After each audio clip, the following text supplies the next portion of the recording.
What's up, everybody? Welcome to Pop Culture Philosophers, and welcome to the monthly comic book review. Back after a month-long hiatus. When you take a month off of the show, it feels like it's been forever since you've done this show. We got a lot of books to talk about tonight, and we got a great panel of guests to talk about with them. Anyway, so tonight, let's just not even waste any more time because we got a lot to get into. Thank you all for being here. And a station pop. Boom. That's right, man. Even with the delay. Straight out of Chamorro Cinema. Tonight, we have Manny's Different Perspectives. Station. Thank you so much for having me, dude. This is a tough show to be on with all the good books we had. I think it's a tough show to be on with the panel. Like with you guys, you know, well, with the two other panelists, like me and you, I don't know what we're going to do tonight, Manny. I don't know. I was on Instagram talking with people, and I was like, if you like Big Two, you're kind of screwed if you've seen this panel. I'm pretty sure you're not getting any love tonight. I at least got two Big Two books. I don't think I have a single Marvel one on my list. Anyway, people will let us know about that later, I should say. Joining us tonight for the first time ever on this channel. I'm so excited. I love this dude. He's part of the Portland comic book crew. I love his perspective on comics. I love the comics that he's into. He gets me into shit. He had me wanting to get Dagar the Invincible or whatever the hell that is. Dagar the Mighty, whatever that Gold Key shit is. Like, he had me wanting to get that. Everybody, please give a mighty, hearty station and a pop boom all up in the room for Damien from Sleepy Reader 666. Hey, Robbie. Hey, Manny. I am so happy to be on with you guys. Love all you do on YouTube.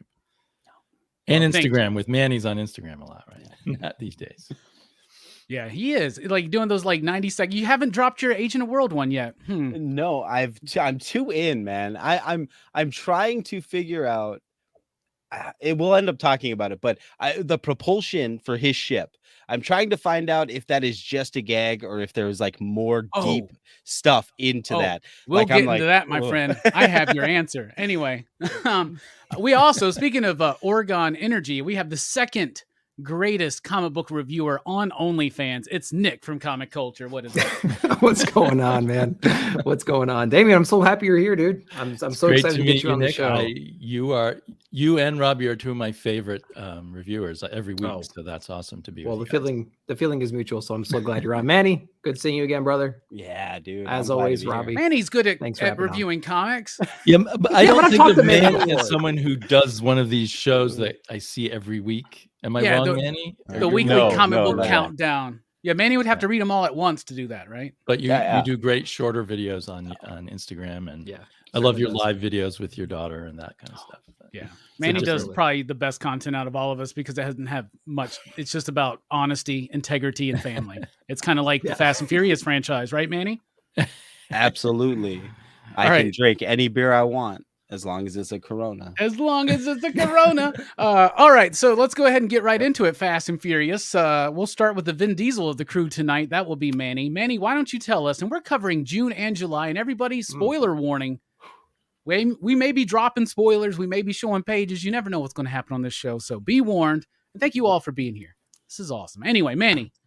Out of the 2 months, what's your favorite? What's the one you want to highlight first? Oh, this was tough, man. And not to put you under too much pressure, but first. It's got to be this the Bone Arch and Mythos, the Passageway. This was so damn good. Now, admittedly, I gave it a lot of shit online and because of the cost. I was like, the price point is literally an art book. You can read through it in about 5 minutes. But once you sit down and you grasp these themes, the complete nature of the horror in this book, you are completely and utterly out of control. There's nothing the protagonist can do to stop what's coming in this story. It's happening to him, and we're experiencing that hopelessness, that helplessness. And I absolutely love this book. I've never sat and looked at waves drawn on a page the way that I sat and just looked at the way that everything is drawn on here. The exploration of tragedy, grief, it just has a prelude to what's coming. I'm so excited for this. This is legitimately Iron Man showing up at the end of the Incredible Hulk, beginning of the MCU, like excitement level that I have for the Bone Orchard mythos. I'm so glad that I read this. I'm so glad that my wife went to the shop, because it's so much easier to buy expensive books when she's there, because then she's an accomplice at that time, rather than me coming in and being like, yeah, I dropped the hundo, and then I'm on the couch. And so this was a great read, and I absolutely adored it.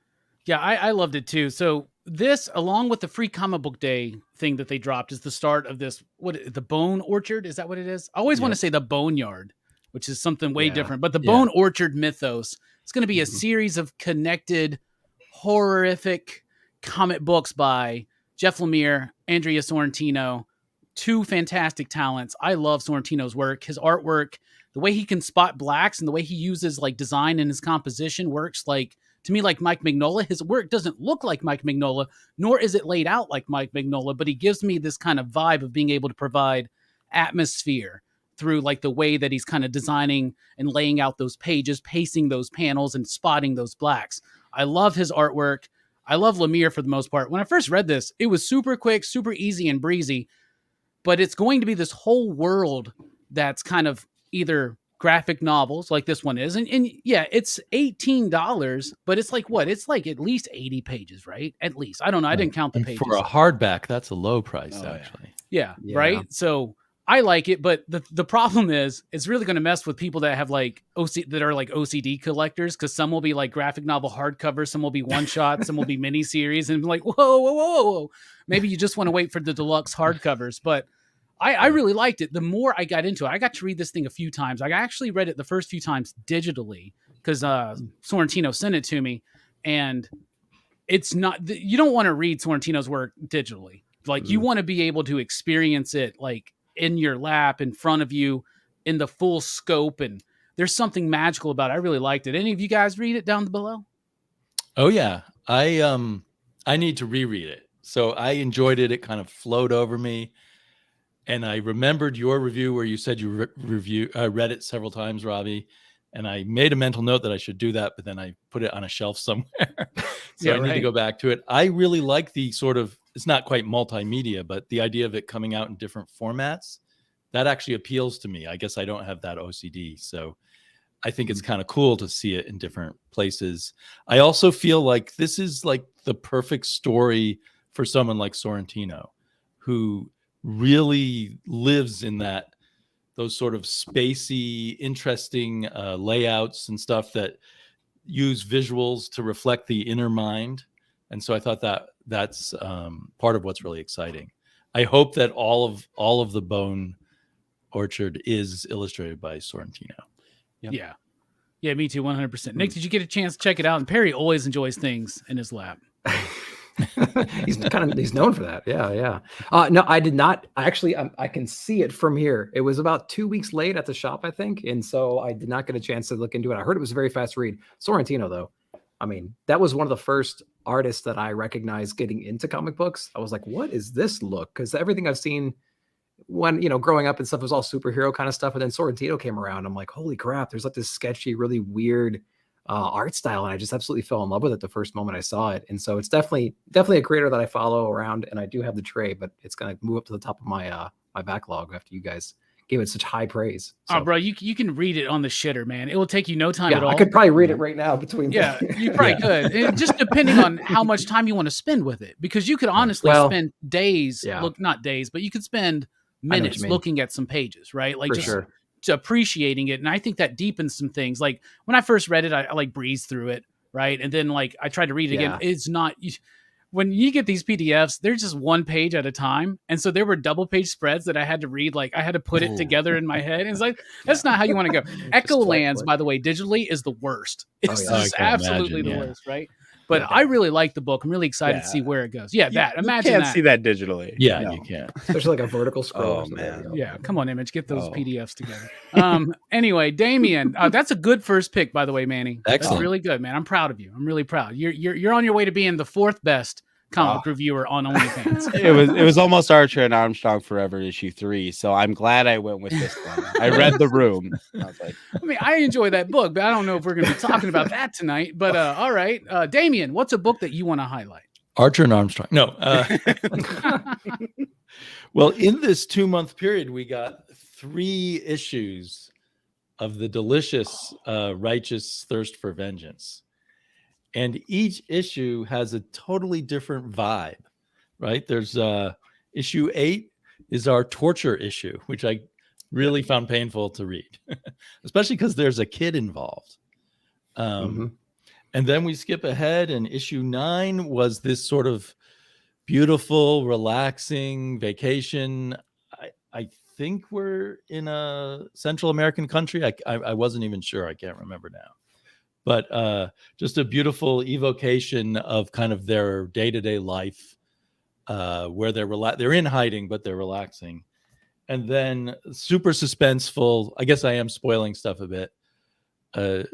Sort of a suspense, violent shootout kind of issue for issue 10. So I love the way,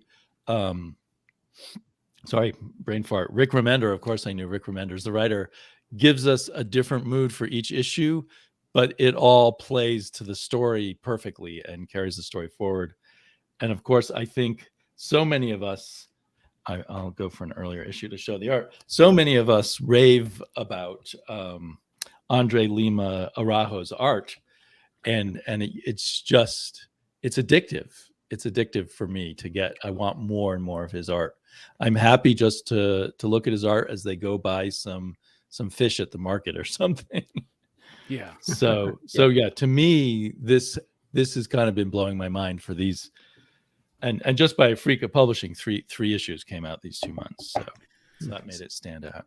I dropped out of that book just because I was finding a hard time with my retention on it. Like I would read the next issue and be completely lost about what's going on, because a lot of it is visual. So when you're reading a stack of 40 and you're like, this is one you breeze through, right? So it was hard for me to kind of ingest in it, but I was liking it. And Araujo's artwork, I first noticed him on Generation Gone with Alesh Kott. That was that was him. I remember liking that art. That was like my favorite book of 2017, and we never got any more of it, and that's a shame. But his art gives me like a Akira, like a Tomo vibes, but not like with the detail, but with like the space and the scale that he shows. And like what you were talking about with going to the fish market, he's able to elevate the mundane with that artwork, and it's clean and it's deceptively simple, because it's almost like a quietly type thing where the line is very thin and it's all delicate, but there's so much going on there, but there's so much like room to breathe that it doesn't clutter up the page. And I love that. So this is something I've been waiting for. Was 10 the final issue, or is the final issue 11? I think there's one more. What if West weird, isn't it? 11 at the end of 10 that it's concluding. Yeah, I think the chat whenever was saying somebody there's one goes, more. Rick Remender, why 11? He goes, but these go to 11. Yeah, somewhere it said, but now I don't see it. But I think next issue 11 will be the last. Yeah, that's cool. It's definitely something I want to read when it's collected in one volume, So because this might be the difference of my weekly stack is around 12 or 14 and yours is 40, and that might make the difference in just a little bit, handling right? the memory difference there.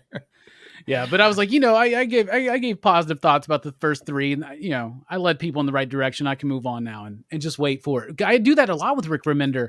I haven't read Deadly Class in a while, but I was like, I really like that. A lot of his books I like when I read them as trades. Like Black Science I fell out of, but when I read it in a collected form, I was really into it. I agree. He's a good wait for trade. I'm waiting for trade on Deadly Class, and I often make that decision with him. Absolutely. Any of you other guys read that? Yeah, I actually read, I think I read up until they were like in this camping area, right? And like the kid actually goes off and gets kind of abducted by one of the killers they saw previously. It was probably 2 or 3 issues ago, something like that. I think that you maybe last read issue 7. Probably something like that. And then issue 8 shows what the kidnapper does to them. Right, the torture issue. I think I actually read some of that part. Yeah, Okay. yeah, I thought it was really interesting. My issue with it was hard to piece together the entire narrative. So like I didn't quite there was a lot they didn't explain. Right, so you're going issue to issue. Time here to here. Exactly, they jump time, and you don't quite know what's up with our main protagonist. It's like, is he capable? Is he not? Is he just stupid? Is he in the know? And you slowly learn all these things over time. It's definitely a trade weight, I think. I think that's a great idea. I'll probably end up picking up some of those. But yeah. I liked what I saw. It was just confusing as hell at the time. So yeah, good one. Man, did you read this one? Not a drop. Now, I do believe that the artist cast somebody already in case they ever make a movie of this. Like, isn't what's his name? Is it Benedict Wong who plays?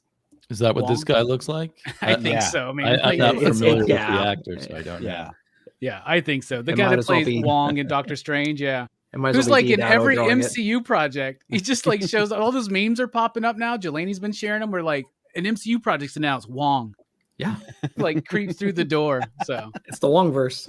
yeah, Well, right. at least Take it it over. doesn't look traced like those AWA books where it looks like they traced pictures of the Oh, you like the Diodato Oh, stuff? the Diodato. I gotta Oh put yeah. Diodato Oh, right straight now. up. You know. Well, I guess if you're gonna trace, at least be like Greg Land and be courteous and trace pornography. I don't There know. you go. I don't know what else to do. But now we're all down for. We understand reference, but you got to make that shit your own. You know what I'm saying? Right, You can't right. just. Come on, bro. Come on. Yeah, you That- can that- use a model, but just sort of tracing exactly. That's it Tommy seems. Lee Jones. Yeah. Come on, man. That's Tommy Lee Jones. Anyway, I do Yeah. like that about Diodato's work sometimes. I'm like, okay, so he's casting it. Like, all right, I could see Linda Hamilton in this role. Let's do Oh, it. yeah. Let's do it. Lance Hendrickson. All right, let's see that in a movie again. Yeah. Nick, what about you, man? Yeah. What's a book you want to highlight? Okay, so I picked a Image Top Cow book, and we had two copies that came out. We had 2 issues that came out. Number 2 and 3 of Metal Society. This is actually from Zach Kaplan and Balby on the art. I'm not sure how you pronounce that name, but this book was really, really interesting because it's kind of like a Matrix style book, but it's almost in reverse. So like we developed artificial intelligence. It took over, it helped us out, but then humans kind of become extinct over time. And the robots kind of go about their business and go on throughout the world, right? And kind of take everything over. But the interesting thing is here is like apparently one day they kind of get bored. They bring humans back up. They actually can engineer humans and birth them. And they're actually using the humans to perform lesser jobs like construction and trash pickup and things like that. Lesser jobs for them. And so there's this uprising of this humans getting together, and they're about to battle the robots, but they do it in a very interesting way. They're actually going to solve it with a boxing match between the first or this one very capable female human versus this like ex-construction robot.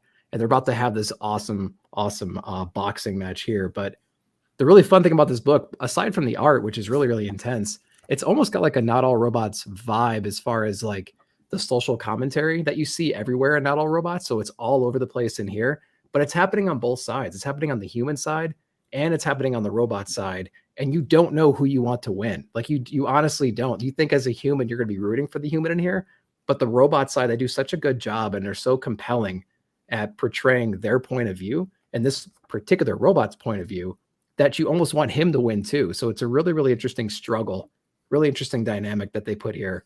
And so, Not All Robots, Metal Society, very much like Not All Robots, but it's really, really cool. Has anybody else They read could this have book? a crossover. They Yeah, could definitely have a I love the crossover. book. I love it. I love how the robots are like.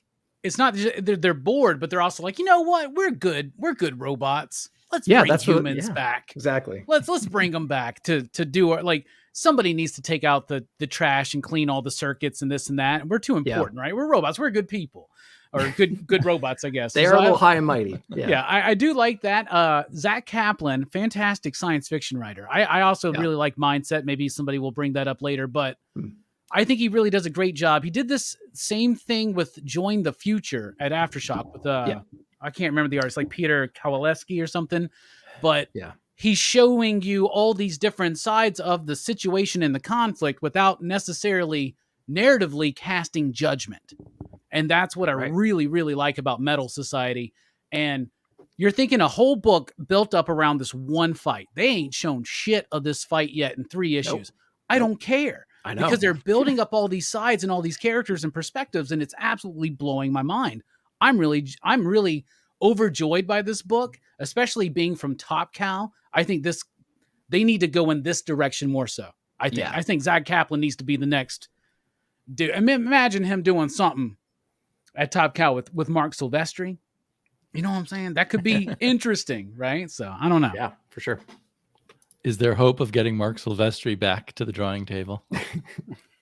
I mean, always in my head, but every time it would happen, I'd be like, where's Dan Green?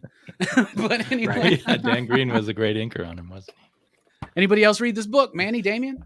I have only read the 3rd issue because I keep wanting to go back and read 1 and 2 because I jumped on it after hearing Nick talk about it so highly in his reviews. Just starting in issue 3, I like the Hunger Gamesiness of it. Like you know what I mean? They're getting ready to fight. They're making their statements, their press conferences, that sort of thing. Yeah. And but I do like the idea of their motivations for fighting, right? Because Rosa needs to fight to prove humanity's worth, to show them that we were worth saving. You know what I mean? And the robots got to prove superiority. It's like they both have completely different things, and it's kind of like hope versus like maintaining a status quo. I don't. Maybe I read too much into these things. No, that's exactly because you know, Yeah. THC just got legal in Minnesota, but like the idea of like trying not just proving that worth, but the irony of like the humans, they went extinct fighting each other already once. You know what I mean? We're falling back into cycles.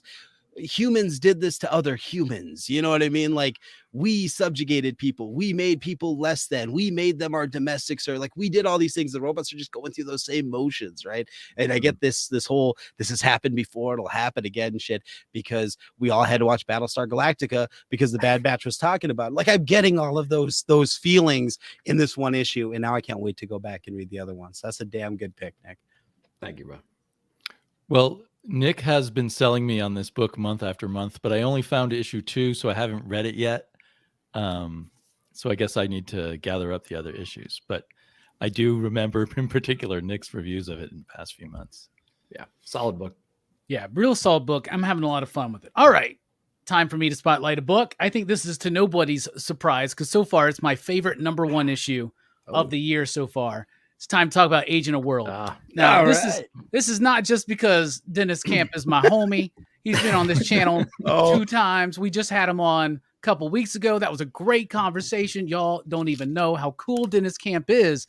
So I first became no influence on your judgment. No influence on my judgment. No. I mean, I don't. I have a lot of friends that make comics and shit, right? But like, nah, man. Like, I'm not going to say it's the best of the month or the best of 2 months if I don't, or even the potential best of the year if I don't really feel that way, right? Mm-hmm. So Dennis is a cool dude who's like really into comics. I first became aware of his work with Maxwell's Demons, and then we developed this like friendship online, right? And because I was like the first person in this end on YouTube to talk about his work, and then he was the first person to like mention me, like the first creator to be like, yo, check out this dude's talking about my work.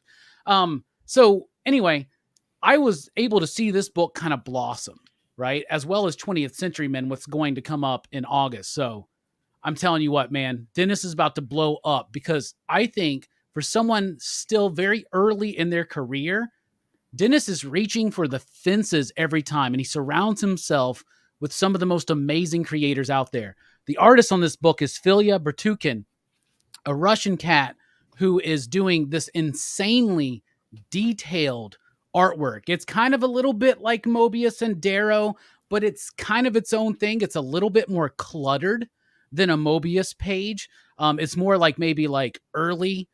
I don't know. I'm getting more hard-boiled vibes out of this. Yeah, right? I would say more Darrow than Mobius. Yeah, absolutely. Of course, they're all in the same similar school. Exactly, right? But it's absolutely insane. It's got crazy ideas. Agent of World is about an agent of this organization that's out there trying to stop all these kind of like high-level scientific threats to existence and reality. So each issue, and this is a 4-issue series to start, and I've already read the first 3 issues multiple times.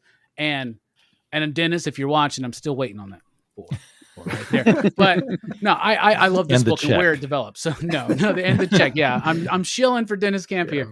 No, I love this book because it's this dude's an agent of this world. But one of the things you find out in this book is that he's kind of hiding this secret civilian life away from them, right? So he's got this family, he's got a wife and kids. He's not supposed to have these because he needs to be out there making these really tough decisions to save reality, right? And you get introduced to some crazy concepts. The issue opens, they're at like basically an Arby's, right? And he's like he's got this ability to like read probabilities and like lead things into certain directions, and it is wild. The big story in here is resolved through a robot orgy, which is fueled by orgone energy, which is as well as his jetpack. That's a Austin Spare philosophy of collecting orgone energy. It's a thing related to like esoteric magical practices sometimes, but like orgasmic energy, right? Sex energy. That's the energy of creation. That's the energy of life. That's so you can harness that in ways. And there's even like Spare like developed this thing called the Oregon Collector where you could collect that energy. And so to have a jetpack fueled by that then blows up over these robots and causes these robots to have this crazy orgy. And then the artwork in that scene, it's like, how do you draw a robot orgy? And he like does this interesting like layout where it's sex. You see, it's the sex, and Nice. if you start looking at it closely, like those robots are fucking. And but no, amazing detail. The artwork is insane on this book. Brian, who was here in the chat, I was with him at Heroes Con when he bought the original artwork for issue number 3, and the original artwork for number 3 is this big. Really? It's like it's not even like 8. It's not 11 by 17. It's like tiny. So I could not believe that. Now I think Dennis told us that he does the interiors like obviously really big because I mean there's no freaking way. But I love this book because it's everything I love. I love awesome artwork that's trying to get your attention, do something interesting, also tell a story. I think also Jason Wordie does a great job coloring this. It gets better as the issues progress because can you imagine being a colorist and getting these pages? I'd be like, what the hell? Dennis said Jason's just a masochist. He's just like, he just loves that self-torture or whatever. But I love the book. It's got high concept. It's got a cool, grounded story. And not only does the organization not know about his family doesn't know about the organization. So it's like True Lies to the next fucking level. So I really liked it. I'm curious to know what y'all thought about it. Not being shills for Dennis. So. Oh, holy shit. This was bonkers. Now, admittedly, Robbie, after I got it, I opened and I paged through it and I was like, oh, fuck, there's a lot of text in here. There's a lot of text in here. And then I looked at the art and I was like, real quick, holler at me, Eric. We got you. We still got copies at my shop. So holler at me, buddy. So I was like, oh man, there's a lot of packed in dense art and a whole lot of words. And but the thing is, it's fun. That's the word I'm going to use. It's fun to read this book. The first opening scene, it's bonkers. It's nuts. They drop you right in. It's so unapologetic in just dropping you into the mayhem right away. And there's always a payoff. And it's not a joke what the story's saying, but it's set up like a joke. There's a setup. They circumvent our expectations, and we get a big punchline. We get a resolution that it because it's set up that way. It's easy to follow and it's entertaining throughout.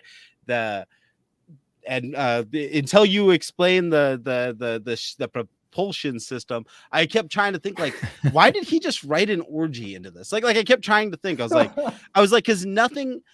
While there's like goofy sight gag stuff, when they're like kind of walking through world, there's like aliens with like pea shirts on and shit. Like there's all kinds of cool stuff in the artwork that's like, okay, these are sight gags, but that just seemed way too like a MacGuffin, like a funny MacGuffin. And the way you explained it now totally makes sense. And I dig that. I love the orgy scene because I'm not somebody that does much with like nudity or sex in comics. Oh, like, I thought you were going to say not orgies. No, not anymore. We can clip that out now. That's a pull quote. I love the orgy scene. Yeah. But it's like watching that scene in Team America. Like the way the robots are fucking, like mechanical gears touching each other. You can imagine the sound of it, like clank, clank, clank, crunch, like just. Oh man, So I totally dug it. I really did like it. I read this above Snakes and Shaolin Cowboy all in a row today. Oh, So God. so my visual receptors are firing on all cylinders. I bet. But yes, this was a phenomenal read. I'm so glad I actually got around to picking it up and reading it twice. I will get to that third one, and you'll see a 60-second review. Nice. On it. I'm really excited.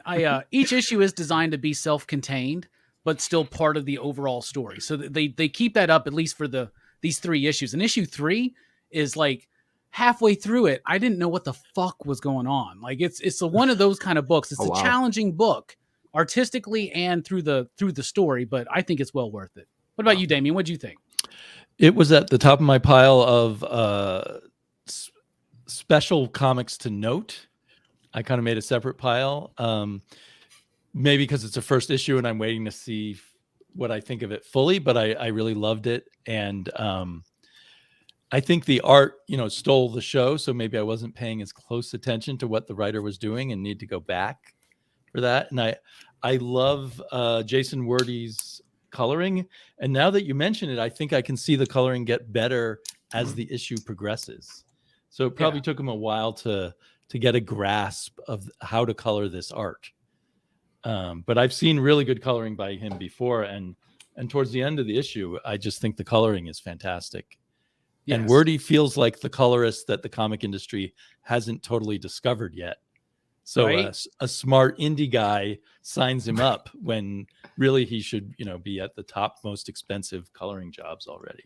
He really should. When I saw him color Hayden Sherman on Wasted Space, I was like, this dude's something special. Like, really, really is. Also, wasn't Jason Werdy the colorist on God Country with Jeff Shaw, I believe? Oh, was he? Oh, I think he was a actually. Beautiful book. Yeah. Then we also got Hassan Osman-El-How on the lettering. And the lettering in this book is really good, and it gets better and more innovative as the series goes on as well. So and I love the sense of humor here and the taking everything to the next level, right? Like you're talking about the orgone energy and stuff. You got your basic spy setup, and then he's using that as a jumping board to just go to all these extreme kind of things. So I am looking forward a lot. And I'm glad the way you said it sounded like there might be more than 4 issues if these 4 issues do well. And I'd really love that too. Yeah, I think the first issue sold really well for Scout. I hope it did. It sold really well at my shop. I'll tell you that. It was the highest ordered Scout book I have ever done. I sold out the first day, and then I ordered more. And so I confidently ordered even more and more. So I got plenty. If anybody wants, just let us know, and we'll hook you up. Because I think everybody needs to get into this book because we need more dope, weird, stretchy comics like this to make, to just round out this industry, I think. What about you, Nick? Did you read it? I saw your review for it. I heard it was your pick of the week. I think the week that it actually came out. And then I immediately went to the shop. They did not have it there. It just completely was off my radar. I actually went in the third party. I went into the aftermarket and picked it up, and it's sitting in a stack right here next to me. But hearing you talk about it and seeing some of the panels that we showed, I think Rick just said it here too. It immediately reminded me of Dave Stewart on Shaolin Cowboy. And it's like, what a crazy time to be a colorist right now. It just with those 2 books, it would be absolutely insane to meet your deadlines, And then as far as who can actually do the lettering for that scene that you were talking about, that robot orgy, I think Aditya Bidikar could definitely do it based on what I saw from the Swamp Thing recently. So with that lettering, so I'm looking forward to it. It's on my list. He could, but we got Hassan is the one that's doing the lettering on this one. But Hassan and Aditya are like the 2 best, and both of them friends with Dennis. They both worked with Dennis before. Absolutely. Aditya's doing the lettering, I think, on 20th Century Men. I think it's Bidikar doing 20th Century Men. That comes out next month, along with issue 2 of Agent of World, and y'all, 20th Century Men. We'll probably be talking about that next month. So just so y'all know. I just want to add, Robbie, for viewers, most of us don't have as good a shop as you run. So like my shops don't carry Scout unless I order it. Bro, you live in like Portland, the mecca of comics. You have like a comic shop every 20 feet and a coffee shop as well, and a weed shop. Most of the shops don't order Scout or Behemoth. So, and a couple of other companies like that. So I watch those in particular in previews. That's why I managed to get this, because I saw the cover and the description, and I thought, well, I want to try that. So I told my shop to get it. That's ridiculous, man. And the Words with Pictures, who just won their Eisner Award, is the one that does carry a lot of those smaller publishers. Oh, nice. But a lot of the other shops don't.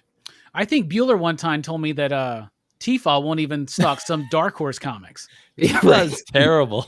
Which is like it's owned by Dark Horse. Like, it's so I weird. the cover. Yeah, You won't even like. Well, damn. Like, show faith in your product at least. Like, come on. Yeah. Like, you know, I get early access sometimes to some things, and I know some of these creators, and it's fortunate, I think, for us that I'm in this position that I can order these kind of books for the shop. That I'm plugged in. A lot of retailers, they've been running their shops for like 20 plus years. They're kind of like bogged down, right? The owner of my shop was, he turned it over to me, and I'm able to stock this kind of stuff.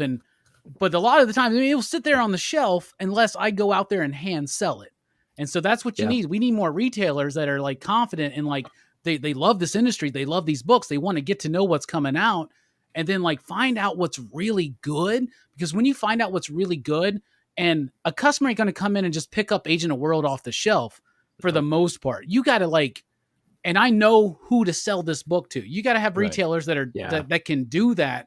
And the more people that realize how dope comics are, because you may have somebody who comes in, it's like, man, I'm excited. Let's read Agents, or let's read Avengers, X-Men, Eternals, Judgment Day. They'll never buy a comic again. You know what I'm saying? So anyway, all right. My Marvel list real quick. Round two. Round two. If you liked Axe, Judgment Day, no offense to anybody, no offense. Manny, what's your next book? Is it Judgment Day, or is not it not anymore? Not anymore. I'm gonna show off issue number 1 because I just sent Kyrie when she came down here with issue number 2. But Beware the Eye of Odin. Now, this time I am shilling for my friend Tim, but mostly, no, I'm just kidding. This is a damn good book. I love that it's a book that takes its fantasy premise, but doesn't bog us down with lore and mythology. Right? We get the idea. He's got the Eye of Odin, inherited from his father. He's going on a quest to return it, and we have fun with the premise. It's so much more Willow than Lord of the Rings, right? I like that. It's or maybe more apt to say more Hobbit than Lord of the Rings. It's super accessible, easy to pick up. Tim's artwork is phenomenal. I love the way that his first comic too. Yeah, which blows my mind.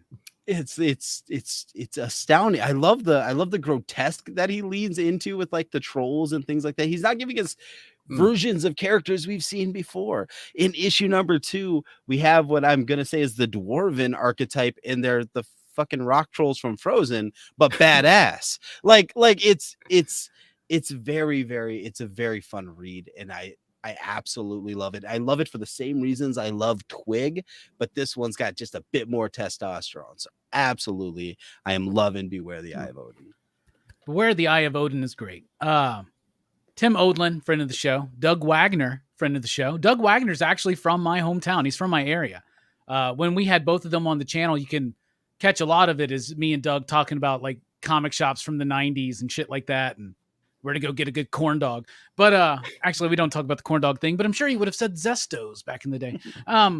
But Doug and Tim, Doug does he did vinyl, he did plastic, he does these crime fiction, ridiculous kind of books. And this kind of a Viking fantasy isn't in his wheelhouse, right? But him and Tim were friends. They used to meet every Wednesday at Taco Bell and talk. And he's like, Tim, man, you're a great artist. Like, what kind of book would you want to do? Tim's got roots in Nordic culture, right? So he's like, I want to do a book kind of respecting like what my family's, history and legacy, right? And heritage. And I love the book. I love it so much. Tim's artwork is phenomenal. It will only get better the more books that he does. And Doug is able to take his distinctive narrative style and adapt it to this fantasy world. And I'm having a lot of fun with it. And each issue is extra-sized. Lots of stuff there. Lots of promise from Tim. And Doug, pretty much a veteran in this industry at this point. Really solid. Who else read this?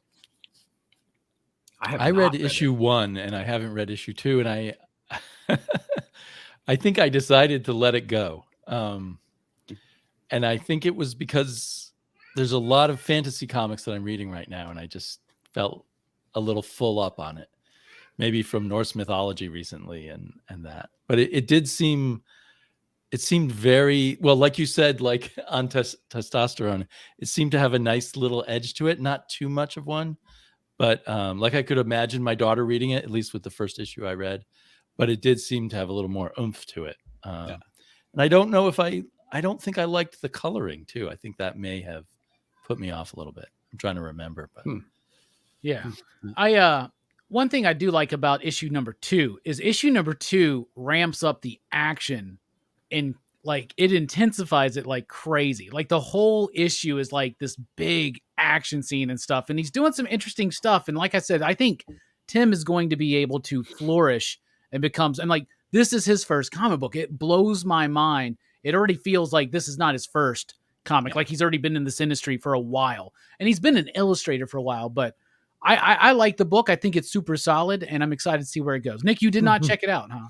No, I did not check it out. In fact, I remember seeing it on the shelf though. So I think it's probably still there. And this is what's really cool about this particular show, because it's like, there's sometimes we do this monthly show and we're all just kind of jiving. We've all read the same books and we all have the same opinion about it and we all love it. But this one's an interesting show because it's like some of us haven't read it, some of us have. They're not too familiar, and this is a pretty cool a thing to be a part of. So that's definitely now back on my radar. As so is Bow and Orchard and Righteous Thirst and World of Atlas and everything else. So this is awesome. And in an age where you're getting more and more $4.99, $5.99, $9.99 comics. In fact, the upcoming the upcoming Death of Superman special is $10.99. I'm like, $10.99? You couldn't even draw the line at $9.99 DC. Come on, man. We've already read the Death of Superman. Anyway, so like in this age where you're like a comic or a gallon of gas, you kind of gotta, you know what I'm saying? But this is something, especially we're still to see how this 4-issue series wraps up. But each issue being extra size is going to nice. It's going to make a nice meaty graphic novel. Speaking of nice and meaty, Damien, what else you got for us, bro? Okay, kind of an imitator of the Agent of World, Shaolin Cowboy. An imitator of Agent of World. Yeah, I know. All right, we can check that one. This is all about the art. I have to admit, it's not about the writing. But it is about the vibe and the sense of humor that the artist brings to it. It's not, he's not just an illustrator. He's creating the whole sort of Darrow world on the page in every panel. And I find that extremely addictive.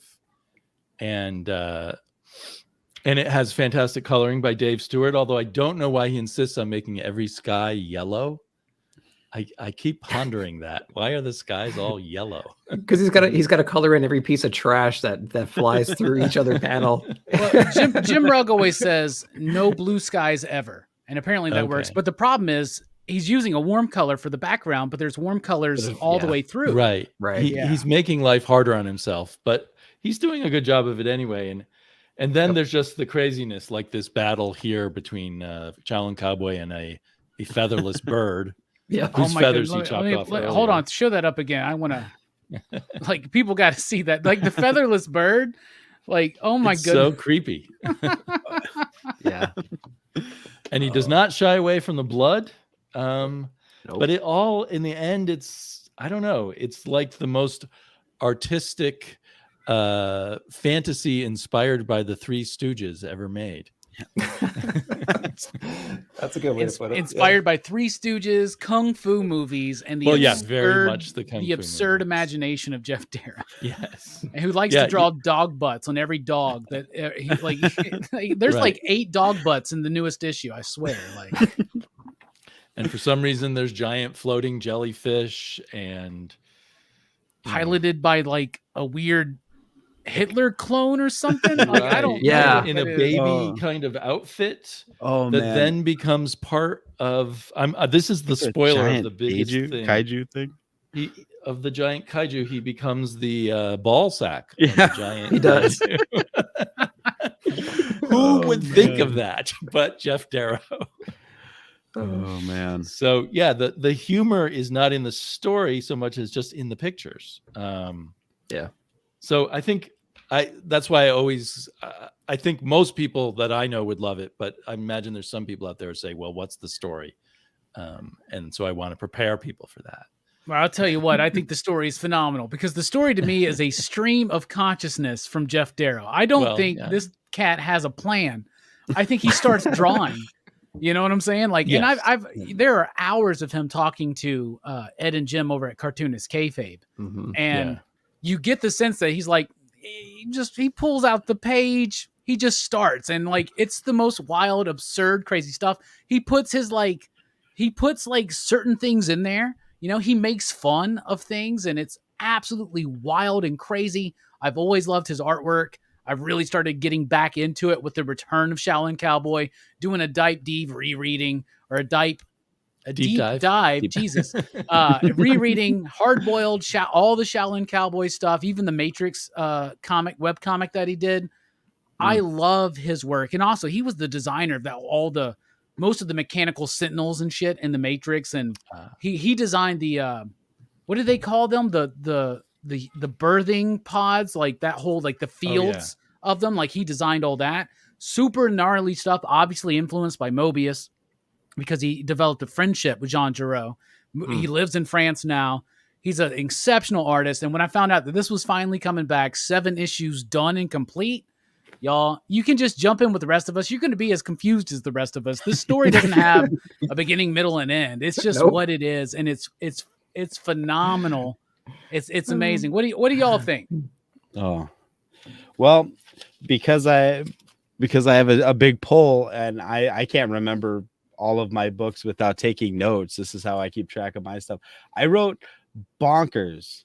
The fucking chicken sat on him the entire issue.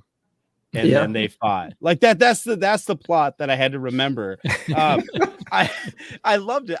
I like that. I like that. I just, there's something about the breathlessness in the pacing in this last issue, where he's like, he's fighting. You think he's fighting the big jellyfish guy, the Jesus worshiper, and he's flinging. He starts flinging rocks like a machine gun, and that fight ends. And I'm like, and I was underwhelmed. And then randomly, that damn Komodo dragon shows back up, and then they have a fight, and then that ends. And then he fights a nutsack attached to a giant purple crab kaiju. It does not give you a moment to rest. It just pulls you along. It pulls you along. And like Nick was talking about the garbage in the panels, all of like the little tiny details. Like as I'm staring at a dog's anus, I'm also noticing that all the dogs also have like knives for feet. You know what I mean? Yeah, like little things that had no need to be there were there. And then I'm like, sup weed, because now I have to figure out what the fuck the dogs came from. Like I'm building mythologies in my head that Jeff Darrow's not even building. Like it's so engrossing. It's so all encompassing. The world building is phenomenal. It's amazing. Little touches that spur so much imagination in the reader. Like the skeletons car in the previous issue with the damn NRA stickers and stuff like that. I start thinking, this is a post-apocalyptic America. This is what happened after Trump's second term. Holy shit. Like I'm going through all these things in my head that a book that can inspire you to think on its world more so than just stare at its panels is a world worth visiting. I freaking love this book. What's crazy is like, like authors and creators that create stories that people get so obsessed over that they could create fiction in and of themselves, like beyond fan fiction to explore it, like the Lovecraft mythos. Or if you look at Stephen, I just finished The Dark Tower finally, like a burden off my back over the last 5 years. I finally finished it all. But like you could write for years based on like the idea set on it. Somebody, Jeff Darrow, when he's long and done with Shaolin Cowboy, somebody could just go in, take visual cues from certain panels and develop this world, right? And you get these visual cues that are absolutely phenomenal. And it's crazy. And the references, there's a reference to, there's a lot of Kung Fu stuff in this, obviously. Bullseye Bob's been leading me through this Kung Fu journey. So I was able to pick up on the Master of the Flying Guillotine. Well, that's the reference in the newest issue where he throws the hat on the dude and like cuts his head off and shit. Like this is awesome, man. I love all that stuff. It's so cool. What about you, Nick? What are you thinking, man? This is your first Shaolin Cowboy too. It right? is. It is my first Shaolin Cowboy, and I have you to thank for that too. So that's awesome. This book is really, really awesome. All for the reasons you guys already went over. But if you've noticed, every single issue has like a montage where he's just going ape shit. I think in one of the issues it was the birds attacking, and you just had all this crazy knives everywhere. It's like impossible, man. There's like 10,000 birds attacking this guy, and it's like this huge bloody montage of him just cutting down every single last one of them. I think the other one was there was like a weird multi-headed like alligator kaiju looking thing, and he's fighting that and putting like a foot in the one mouth while he's punching the other one of the balls, and he's cutting the other one's head off, and he's, you know what I mean? Like there's a whole page to that on every single issue, and it's just so fun to sit down and like just stare at that and be like, holy crap, I can't believe I actually drew this, and it actually makes sense in a way. And it's incredible, man. It's a great feat. It's pretty fun. Jeff Darrow doesn't have a ton of work in comics, but every bit of work is worth 80 pages, 500 pages from any other like jobber artist. You know what I'm saying? Like, it's ridiculous. Hard boiled. What is it? Big Guy and Rusty, Shaolin Cowboy. In the first Shaolin Cowboy, he kicks a crab through like a mob of people. Like the crab is flying through all these different bodies, and it's like page after page after page after page. Most of what will be volume 3 for if you're reading it through the trades is just him with a pole, like a bow staff with chainsaws in either end, fighting through a horde of zombies. That's the whole goddamn thing. That's what I started with. And boy, was I like, that was my first Shaolin Cowboy too. I was like, I don't know what this is, but this is awesome. This is great. 5 issues of chopping up zombies is awesome. Wow. I love it. Love it. I got to go back. All right. I think my favorite is the Who'll Stop the Rain, where he fights the giant pig who's getting revenge on his mother because he ate his mother at a noodle shop or something. Yes. Yeah, he ate his mother. This pig's fighting Shaolin Cowboy because he ate his mother. And he's like, I'm sorry I ate your mother. I'm sorry. Bro, it's such a, y'all need to read Shaolin Cowboy. That's one thing we've learned. Yeah, absolutely. Every comic book fan needs to try Shaolin Cowboy. Yes. Man. And just pick up any issue, man. It doesn't matter. Just jump into it. It's not going to be a self-contained story that makes a lot of sense, but none of it is. There is no beginning. You get more clues on the back covers of issues of Shaolin Cowboy where it shows random scenes from his past. Like in this one, he's getting kicked out from some kind of club or something. I don't remember what it was. Yeah, the 101% Milk Men's Club. A hedge fund fundamentalist. Oh right, yeah, those little one panels. Yeah, I think they're just goofs. I don't think they give you any clues as to anything. But like the book forces you to figure out some more. But the book forces you to figure out, okay, I know where this issue ended, and I see this one panel here. How the hell did they transition from like there to there? So it's fun because in the trades they collect those as well. And in the early days, it does say shortly after being asked to leave the Shaolin monastery. Right. So there is one that's like he was asked to leave. Right. But that's early. Now it's just ridiculous shit. Right. But anybody else could take this and make a 60-issue series out of it. Right. Exactly. That's nuts. All right. Follow up Shaolin Cowboy, Nick. It's your go. Shit. Okay. I'll try. I'm actually going to pick a book. It's another Image book, actually. And there's a little bit of heat behind it. But unlike some of the books that have a little bit of heat behind them, I think it's actually warranted. And this is actually issue number 2 and 3 of 8 Billion Genies from Charles Soule. And we have Ryan Brown on here as well. Talk about... Do y'all realize how expensive those comics are? You better put them in some bags and boards and press them right now, man. Come on, man. Yeah, I know. I hear you. I got the B covers over there somewhere. I've made my millions off of Bronze Age Defenders. Nice.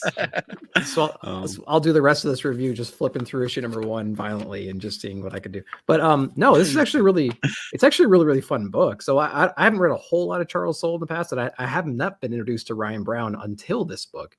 And so what a delight on both fronts. But essentially the premise here is randomly everybody in the entire world all of a sudden had access to a genie. And this genie kind of pops up, really, really cool, animated looking little genie.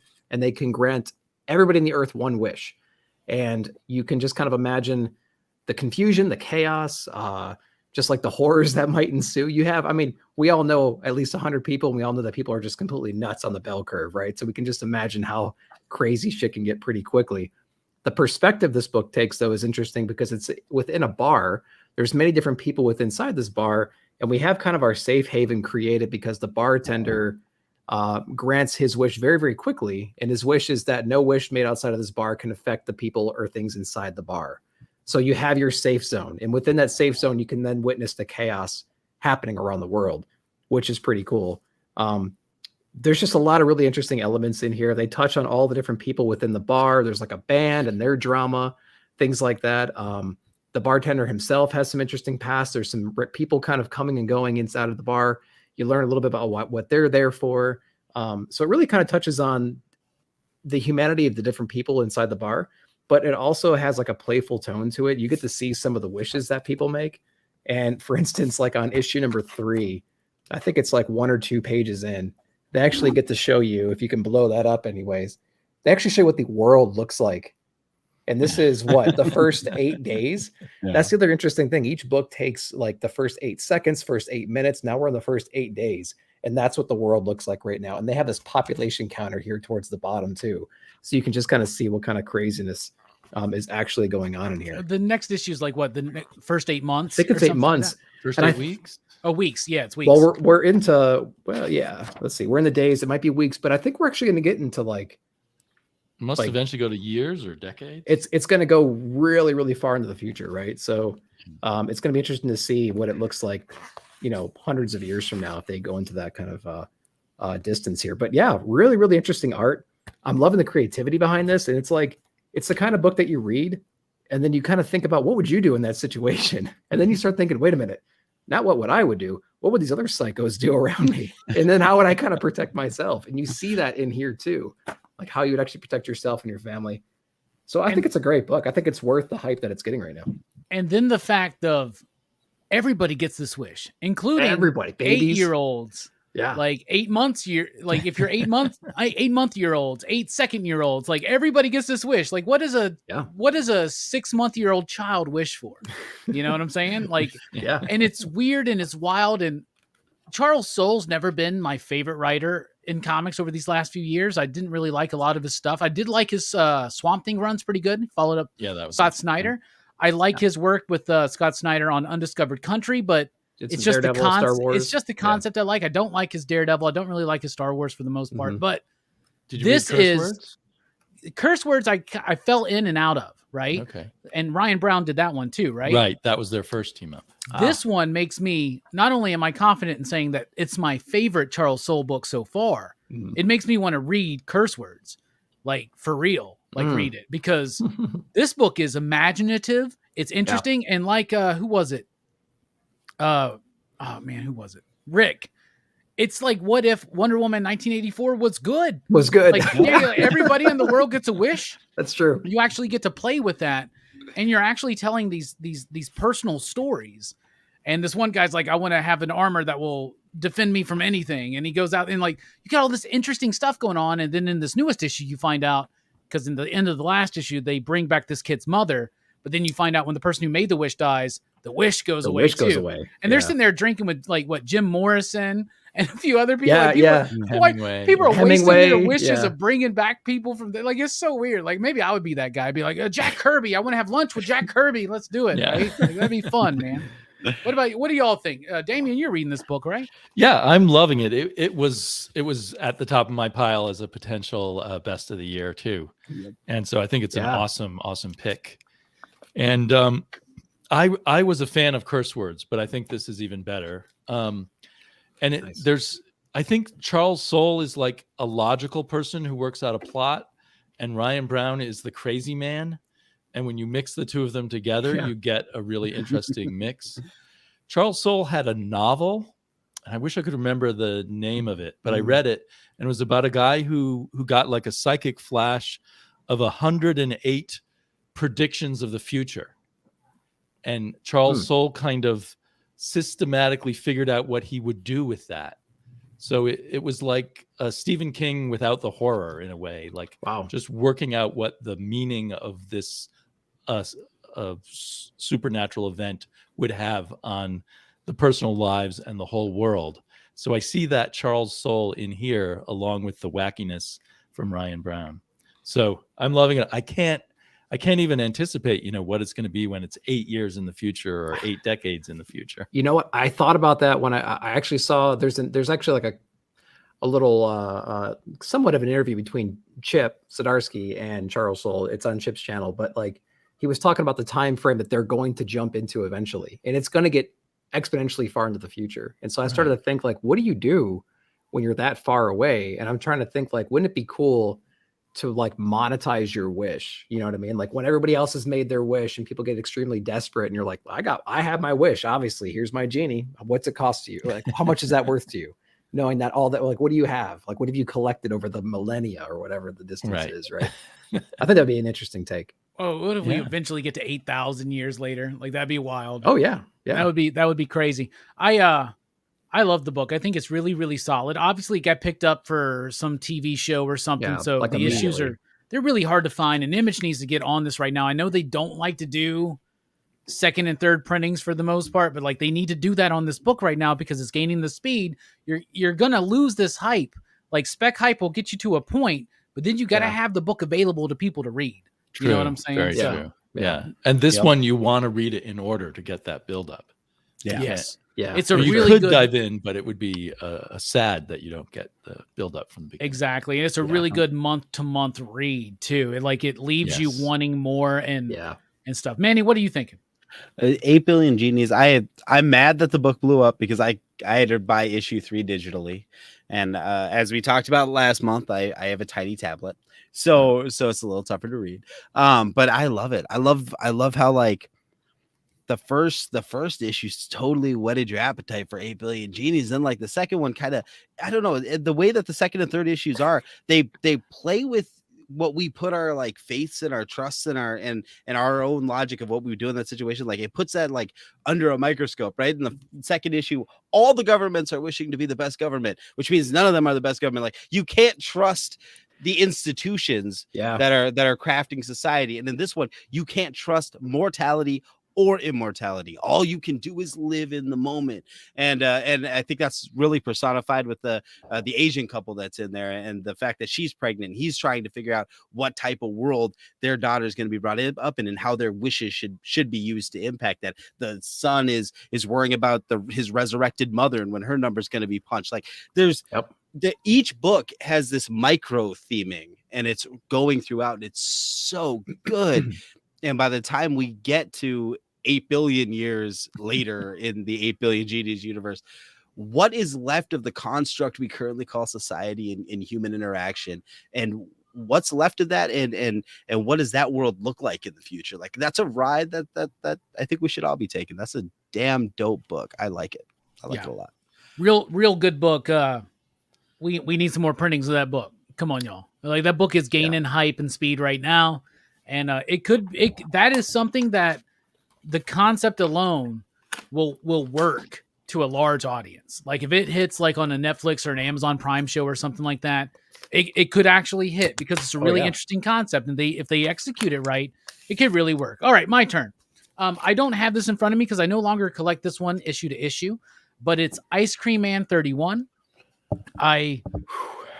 I don't know if I want to say it's the best issue of Ice Cream Man yet, because I feel like I could say that with almost every issue of Ice Cream Man. I freaking love it. I love this book, and it is the sweetest issue of Ice Cream Man yet, but is still incredibly sad. It is a book about the human condition. Who gives a shit anymore about Ricard, the Ice Cream Man, the mythology behind it? That's still there, and that's going to be a great payoff, I think, one day. But this book, I think, is W. Maxwell Prince exploring through his own life the human condition, which is filled with hope and despair, right? And you get that dichotomy of the human experience, the good and the bad, in every single issue of Ice Cream Man. This one is called The Scale. Each one also has this really thematic thing that is also told visually with amazing artwork by Martin Morazzo, right? Mm-hmm. So The Scale. So it's about this dude and it's about his life, and he has a kid, and it's about his life. And then when his kid's at a certain age and he hits a certain age, the scales tip, and now his life is going down and hers is coming up, right? She's now in the summer of her life and he's in the fall and winter of his life. So to see this and realize that this is the cyclical nature of humanity. He's got his own issues with isolation, with connection. She has issues with those same things, but differently, right? But they're still connected from the family, which makes me think back to the family tree issue, right? Yeah. So like all of these issues also build upon each other thematically. It blows my mind that we live in a world where Ice Cream Man, there's no way this book made it past 6 issues. There's no way. Like it's wild to me, the passion that the creators have. This is the image model. If the creators have the passion to do it, it's going to be done. This is a book fueled by passion. It is a very necessary book. It's a very important book. And I think it's one of the greatest comic books of all time. I'm there to say it. I'm not trying to be hyperbolic, but Ice Cream Man is like every year when I do my top 10 of the year or whatever, Ice Cream Man's on there, but I'm always like, it's good, but it keeps getting better. Like we're like a few years into this run. It just keeps getting better. I don't understand. And my buddy Dennis Camp is friends with W. Maxwell Prince and says he always weird stretches on me. I like to weird stretch on y'all. I'll be like, I've already read the next issue of Agent of the World.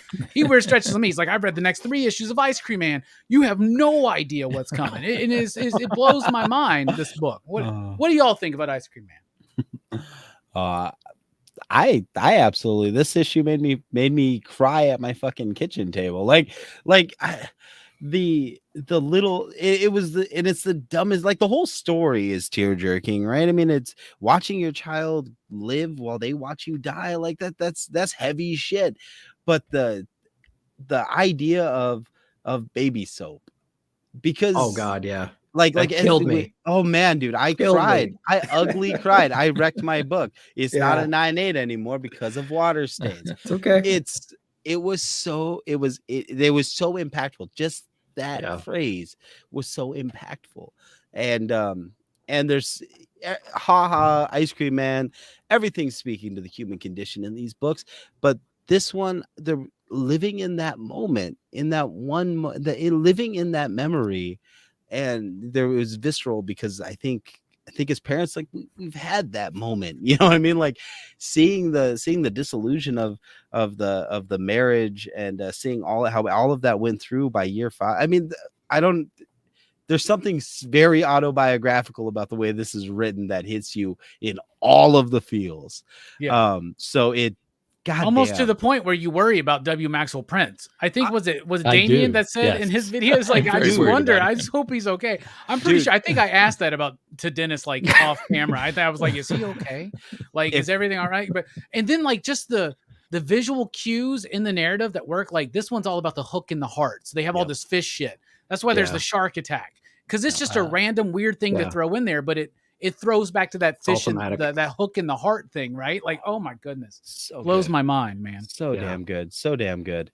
So yeah, no, this was fucking phenomenal. And speaking of creators and wondering if they're okay, if I see Chip Zdarsky, I'm giving him a hug and I'm letting him know I see you, dude. I know the impact you have on the comic book industry.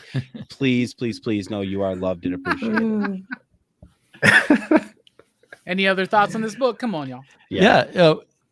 I thought this was interesting because usually there's actually something horrific going on, right? But what we're looking at here is 2 pretty decent lives, pretty much like mine or yours, ups and downs, but, not horror things happening. And so it brings out the bitterness or the bittersweetness of life well led, right? This guy ends up having a best-selling book.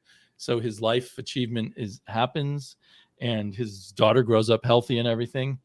So I just thought it was that's what made me think I'm worried about Maxwell Prince, because even looking at a happy life, he sees the sad side of it. But that's true. I mean, even a happy parent with children, there's always that bittersweet twists and turns in there. then I thought it was interesting. I'm not sure what he's doing when he throws in little moments that this man falling. I don't know if you remember, there was an issue that took place. The entire issue was the guy falling down the side of his business building. So that made me rethink that issue.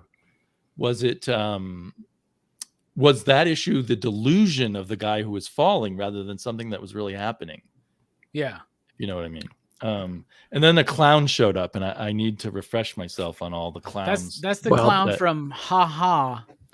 She's the one that shared the cauliflower casserole, right? Oh, she was in that one of the sweeter clown stories. Yeah, I made that cauliflower casserole. It was really good. Oh, yeah. I made that. What's interesting to me is like, even A Life Well Led, there are the horror are those moments we all have throughout our life, no matter what brilliance or what connection we ever find, those moments of isolation and loneliness. Like he's accentuating those. But then when you're showing, like, for instance, the daughter in this book, you're showing that she's living this life. And she even says, I think I'm better off alone. Right. But then you show the dude who's falling. So she's isolated. He's isolated, committing suicide. It shows our connection in isolation.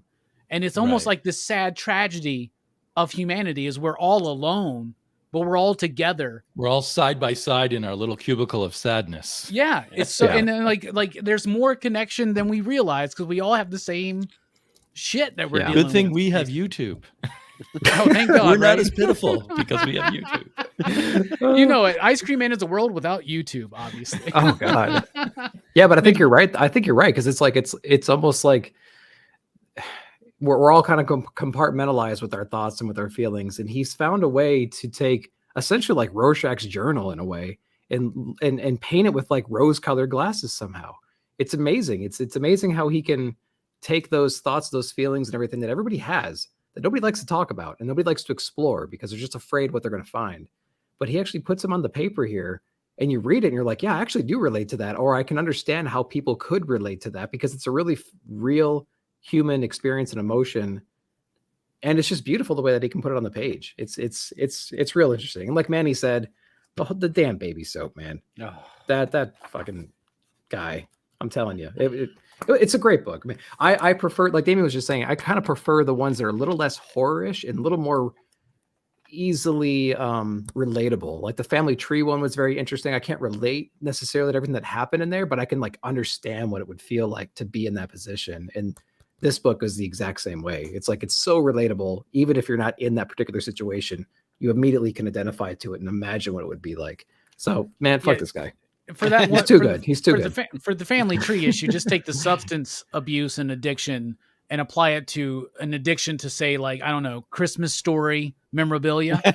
I don't know what you're talking about. I have no idea what you're talking about. Maybe you can figure that out. Skipintosh mentions that also the dude who wrote the book, that's the book that was the etymology book or whatever. And that just blew my mind. I now have to go back and read that etymology one. I did not remember that.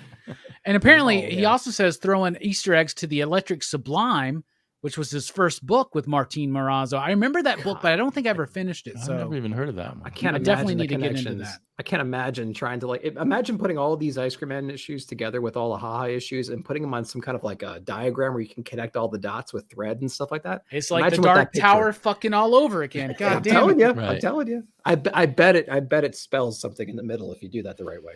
It is interesting to hunt up Prince's previous works because I read one, I can't remember the title of it. It was a mini series that took place inside an endless library, kind of like Borges's Infinite Library.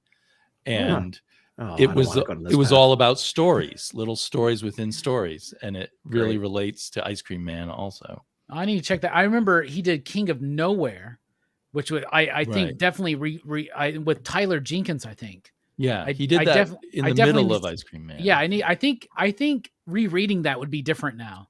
Yeah. Having read all these Ice Cream Mans, and I want to check out that one about all the books and the stories, and that's what it is. It's about stories, and like, oh my goodness, it's insane.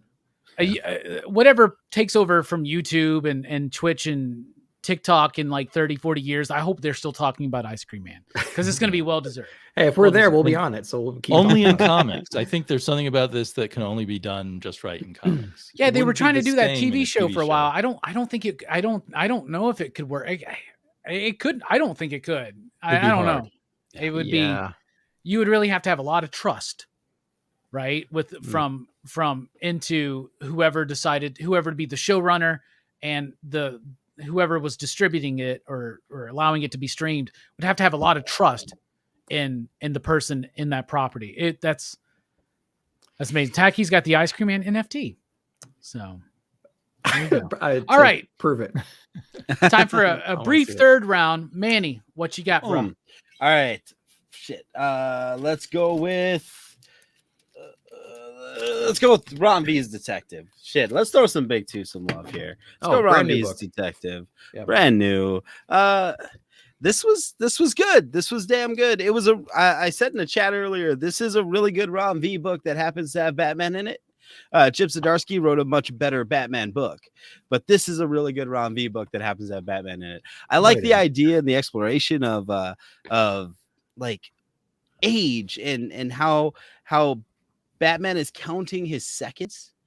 And Nightwing kind of ribs him playfully about, you're getting old, and he refuses to accept that. And the reason why I really like that is because it ties into what Dan Waters is doing in the backup story with Danny and Jim Gordon, who has to accept the fact that he's no longer the commissioner. He's older. He wants to feel needed. He wants to feel like, I feel like there's a very, even if it's a thin thematic through line throughout. I love that both of these stories feel very synergistic, I guess. Like you could tell Rom and Dan are like the homies, right? Like they have similar sensibilities. This flows so well. I like that in the setup to this detective story, the villains are kind of mysterious and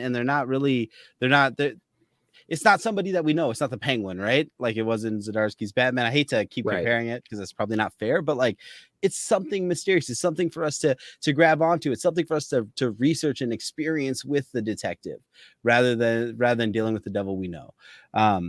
So I dug it. I absolutely dug it. Yeah. So yeah, I thought it was an excellent beginning. And I did wonder, were we supposed to know who these people were or not? I definitely don't. No, I got lost there too. Yeah.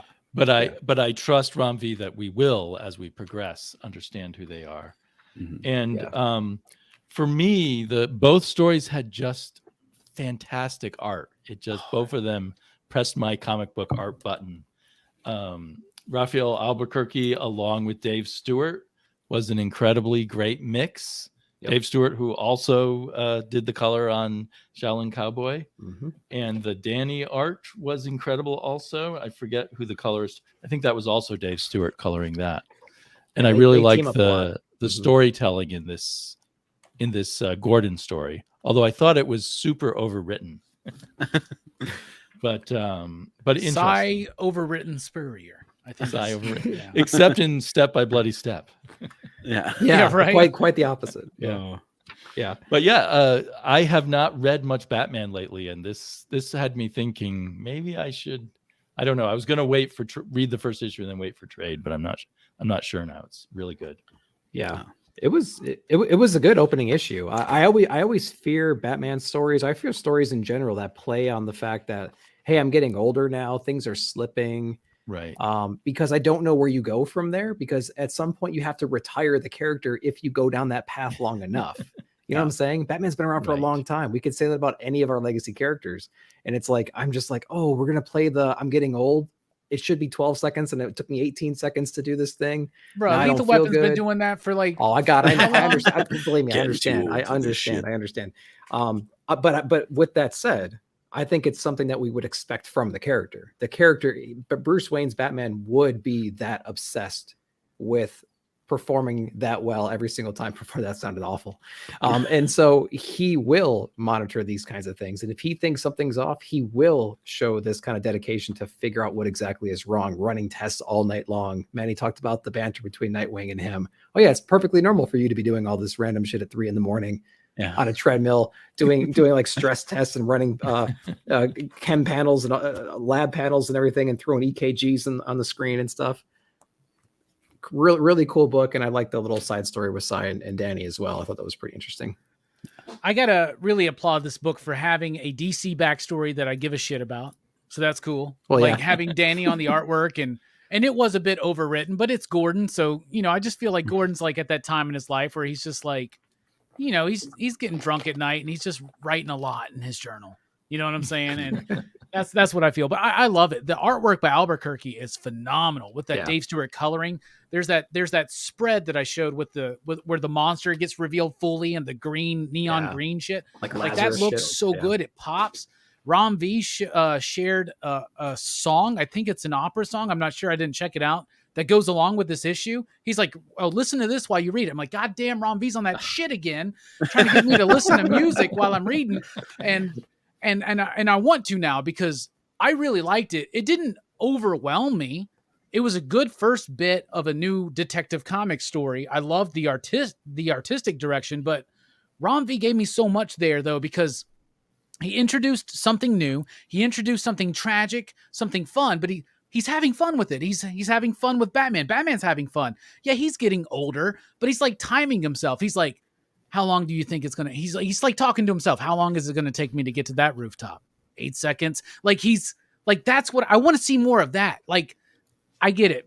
Being Batman, it sucks. Ooh, Batman sucks to be Batman. But like at the same time, there's an element of fun and exhilaration to it. There's something that gets him kind of high about being Batman, right? Yep. So it's really cool to see Rom kind of focus in on that. And I think that this run now with this and Chip and Jorge on Batman, we're in good hands, man. We're great. Like DC just keep like up the page rates, keep these dudes. Because Rom V, I think, said, hopefully the start of a sprawling epic. Please. Come on. Please. Like, if Swamp Thing can't be 50 issues, surely we can keep Rom V on a Batman comic for 50 issues. That'd be cool. And I like that Rom V's on Detective because I feel like they probably don't pin down the writer on Detective as much as they do on Batman, in terms of the editorial interference and such. Yeah, I read some stuff where Tinian was complaining about that when he switched to Batman because he had a long run on Detective. I guess he was pretty happy there. His run on Detective was good. Of course, it was a Bat Family focus, right? It was the Bat Family book. And this one, I think, is going to get more into like Detective Comics. Not necessarily. I mean, it's weird. It's kind of like there's a Superman book and there's an Action Comics. There's a Batman. There's a Detective Comics. Batman should be the more like the main book, the more like explosive superhero type book, and Detective Comics should be more of the, maybe grounded's the wrong word, but a little bit darker, a little bit more detective oriented, things like that, a little bit more old school, a little bit more Vertigo. And I think we're bringing that in, and the White Noise crew is killing it right now. Dan Waters is about to blow people's minds on Azrael as well. I think that starts next week or two. So. Yeah, pretty soon. Yep. Yeah. But Danny, I've read the first. It's not Danny on the art. It's not Danny. No, it's not Danny. I'll be honest. I've read the first issue. I loved it, but I didn't like the art as much. Like that's the one thing is like I wish Danny was doing the art, but yeah, because we just got off of Arkham Asylum, Arkham City, whatever that run was, and I just Arkham City, Order of the World, correct? Yeah, they need to pay Danny a lot of money and keep. Yeah, she's great. Yeah, and what I'm hearing is that DC is stepping up their game, at least compared to Marvel. And I think we can. I think they are pegging the good creators and getting the good creators, keeping them happy. And that's the important thing in any business. Keep your best employees happy. Like that's the worst mistake you could ever make is to not have your best employees be happy. Nice pick, Manny. Going into the big two, man. It took only an hour and a half to break that, but here I was reaching for the closet and I was reaching for Swamp Thing, but this is what's closer. So that's what we got. Damien, what you got, bro? Okay. Kind of in the realm of Agent of World is Mind Management Bootleg. And I really, it's been a long while since, a number of years since I read the original Mind Management. And it was really fun to come back to it and see it through a different artist's eyes. This is the art was by Farrell Dalrymple, and he did a fantastic job. The paper, the newsprinty paper, made some of his art a little blurry, but other than that, that was my only complaint. Yeah. But he just has his own kind of unique vision. I know he's mostly known for, you know, the deeper indie kind of comics. So it's fun to see him working with Matt Kint here. I think every issue is going to be a different artist, and in a way, I'm a little disappointed by that. But I might change my mind when I see the different artists on each issue. But this was definitely one of my favorite comics of the month. And, you know, it's interesting to compare it to Agent of World because it's so different, but they're both about mind-bending secret agencies. And this one comes with lots of documents, like an extra page of script. And that I think put it over for me. Like at first I wasn't going to read it, but then I started reading this extra page. And you think it's just a script for the book, but it's not. It's not. Yeah, it's not like some extra. It's actually part of the mind bending. So this is a page that we never saw that is supposed to be implanted in the comic by Mind Management, I believe. And it's supposedly one page, but it has 19 panels on it. Oh, God. Yeah, it's supposed to draw. So it's kind of comedic and adds to the story. And then we get a little snippet of this Black Cat comic, which appears on the first page of the main comic. And our character here is reading this fake ad that we were able to read first. So I love all that playing with the mind, you know, the mind management stuff. Yeah. And playing with the format too, right? I thought this game was fake, but I've been told by a friend of Matt Kint that this is a real game that they were advertising on the back. Oh, wow. You thought it was part of the bit, right? I thought it was part of the bit, but there really is a game. Because that's what it is. I remember the original Mind Management. What I loved about it was he would have this whole story that was going on in the margins, right? And then there was stuff on the back cover and the front cover, and it was so crazy. And Matt Kint, I've met him. He's the super coolest dude. He's so innovative in the way he thinks. He's experimental about how he approaches the page. And it's so wild to me that this is the dude working with Keanu Reeves right now in Berserker. Yeah. But I think that's adding an element to Berserker that Berserker wouldn't have otherwise. And I cannot wait till it's finally done to read it all in one, because that's a book that's really furiously fast paced. And sometimes I think you lose the nuance. And the release schedule sucks. So yeah. But they got two foil covers for every issue.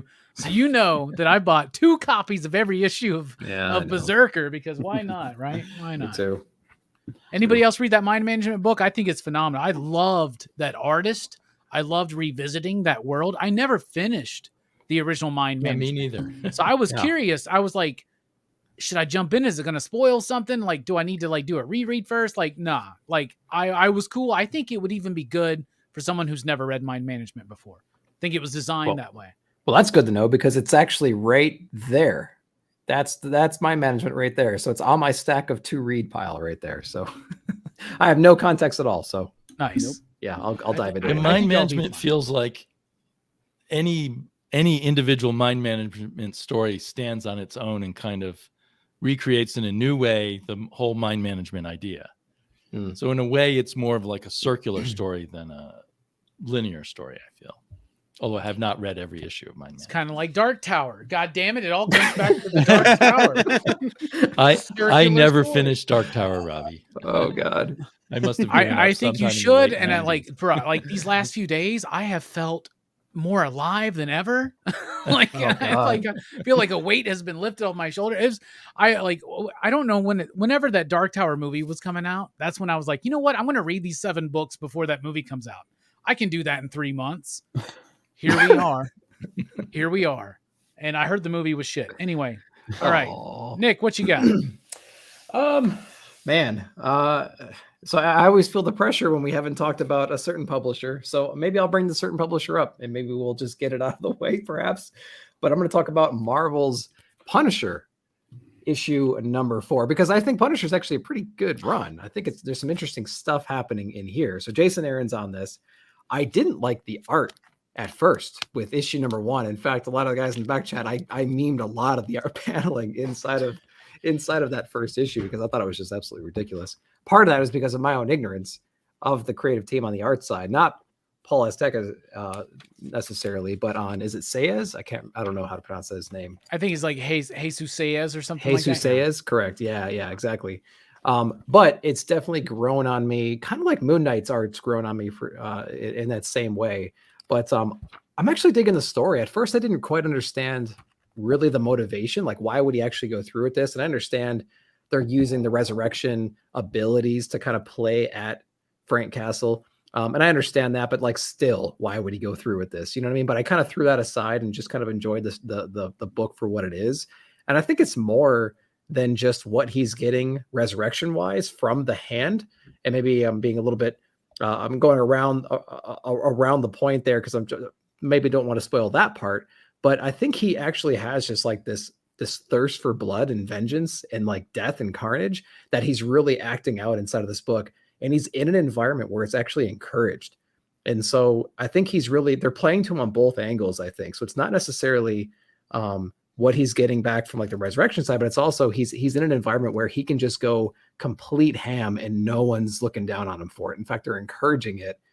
And I think that's really interesting place to put Frank Castle in here. So we got, Ares as well was introduced into here. And I liked Ares' perspective because he looks at Frank Castle as far as like, he would be like a great general. Like, I'm the god of war. This is like this is like the best case possible, the best case scenario to have a mortal in this with his ability. He's like, I want to get him on my side. Yeah, he's one of his greatest acolytes already. Exactly. That's the thing. Frank's already like, and that like, I don't know if you've ever read Punisher Born. Have you ever read that?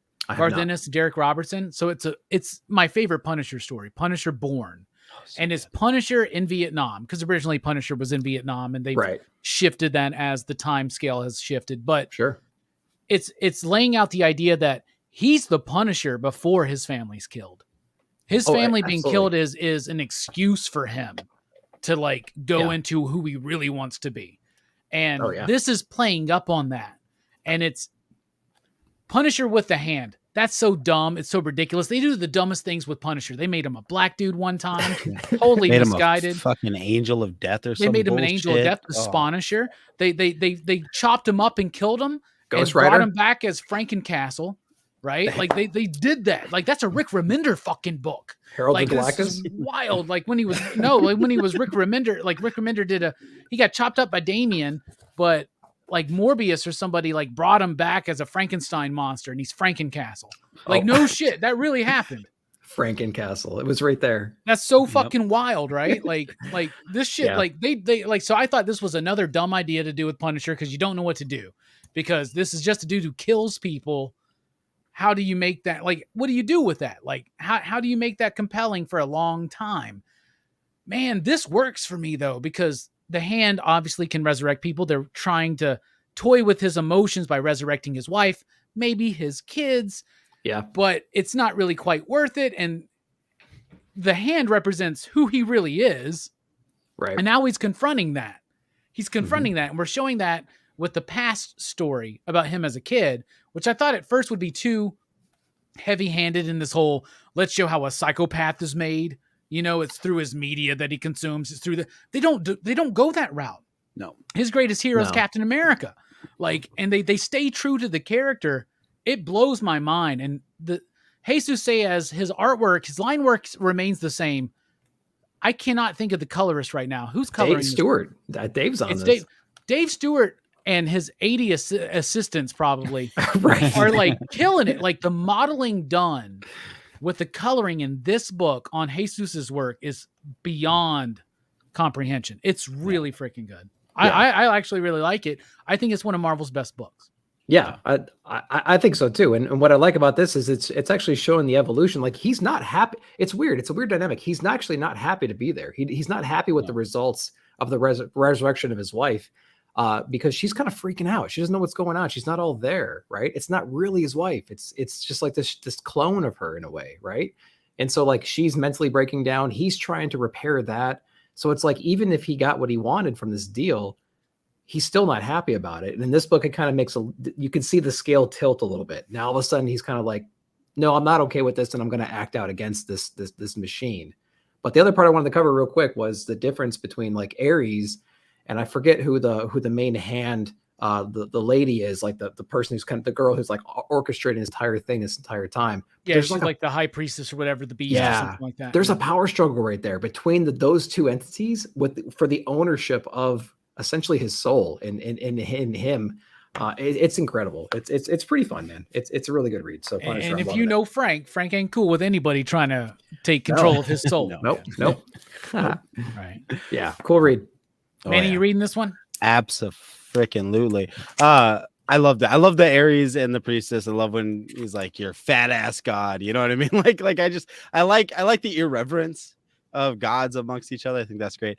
I like Ares is kind of corporate in this. That's the one thing I don't like, man. Why all Ares dudes? They're wearing suits, but they're wearing the Ares like the Roman fucking mask, Legionnaire mask. Like what the fuck? Because they represent two different. Frank Castle in this book is a stand-in. He's a stand-in for a weapon. He's a stand-in for a gun. And you've got corporate, big business, firearms type people competing for people's love of in this country of weapons. And then you've got these religious people that are so fucking hell-bent on their Second Amendment rights that they're fighting for the control and ownership of this gun in the way that they want to wield it. Like, I don't know. I totally like. You just convinced me. You're right. The corporate side of what war represents war today. That's actually pretty spot on. Holy shit! Like I love them that they're still wearing the fucking helmets. That's like underground shit. That's awesome. Oh shit! Man, he's a deep reader. But then he started fucking getting Kaioken Dragon Ball Z bullshit when he started glowing red. That pissed me off. And then when he was when they did the flashback to the hockey scene and he had like the beast hockey armor, I was like, you sons of bitches are gonna make him an angel again, aren't you? You're gonna do some stupid shit. But then the book surprised me, and I didn't think it was gonna surprise me. The twist at the end of this where he's like, no, fuck it, I'm not doing this. Like that shocked me. It surprised me. I think in my 1 minute review, I said one of the things I also like about this is he does what Garth Ennis did with the microchip story and with Bourne. The Punisher is almost like he's in the story. He's a narrative device, but you're not seeing the story through Frank Castle's eyes. You're seeing it by way of the priestess. You're seeing it by way of his wife. Like, he's not really the active protagonist in this story. And I think that's the smart way to use Punisher, because so many of us can't connect with him on that sociopathy and psychopathy level. So it's really smart to use him as this kind of separate entity. I really fucking love this story. I do. It pissed me off a couple of times, but I dug it. And if anybody wonders why Manny's part of the excitable PCP crew, there it is. Just nailed it right there. Damien, are you reading? I don't think I've seen you cover it. No, okay. And I didn't even think about getting it, so now I'm gonna look for it on Marvel Unlimited. Thanks to you guys. It's worth it. Nice, totally worth it. I think the next one I want to bring up here for round 3 is Above Snakes. Yes, by Sean Lewis and Hayden Sherman. Hayden Sherman to me is the greatest working comic artist right now. Hayden's got 3 books going on right now. Blink That's with amazing. Christopher Sabella at Oni, right? This one with Sean Lewis, and like Dark Spaces Wildfire with Scott Snyder. 3 high profile books all at the fucking same time. And I was commenting on Hayden's prolificness last year when they had Frankenstein or Mary Shelley Frankenstein Monster Hunter and Wasted Space and Thumbs going on. Like, holy shit. Like, when does Hayden have time to fucking breathe? I don't know, but the artwork is amazing. And I've seen Hayden's artwork evolve from, I really got into Hayden with Wasted Space issue number 1. You can look at Hayden's work on Wasted Space number 1 and then the final issue with 25, and it looks like 2 different artists. And Above Snakes is amazing. Hayden's coloring it themselves. Holy cow. You're getting colors that I've never seen anybody put together for a Western ever. Yeah. This is straight up just a revenge Western. I don't want to overuse this phrase, but this is truly to me more Mobius-esque, right? It is heavily influenced, I think, by Mobius, especially some of that work like on things like Blueberry or Airtight Garage, some of that spacious type stuff. The color choices blow my mind. It is just a revenge Western, but it's got a supernatural tinge to it. It works. We had Sean on the channel, Sean's obviously a friend of the show, but we spent half of that conversation talking about the brilliance of Hayden Sherman. And apparently Hayden told Sean, give me another book to do, because they worked together on The Few and Thumbs, which I love. And he's like, what do you want to do? He's like, a Western. And so Sean developed this kind of idea, and this is Hayden's baby right here. And you can see it. Yep. Confidence in the line work, confidence in the storytelling. The confidence is backed up by actual ability. The color choices, just looking at these rough thumbs and sketches on the back, Hayden Sherman blows my fucking mind, y'all. I'm curious to know what y'all think about this book. Above Snakes to me was brilliant. I loved it. Dude, if the Crow was fucking by way of Quentin Tarantino, that's kind of like what I feel when I read this book. The artwork is amazing, like you said. The line work, the quality of the line work. There's almost a sketchy quality to it, but it's a committed sketchiness. It's an artist who is with it. He's allowing the line to lead him. Does that make sense? He's committing to the artwork in the way that the art is driving each panel and each panel story. Forward. Yeah, right? Like Hayden actually posted up on their Twitter earlier saying, I got 3 books going on. Layouts are my favorite part of the process. With Wildfire, it's all geometric. With Blink, it's all going to be organic and dreamlike. With Above Snakes, it's going to be a little bit more refined and spacious. Like Hayden's doing 3 books right now, and all 3 are different, distinct artistically. That's so wild to me. Yeah.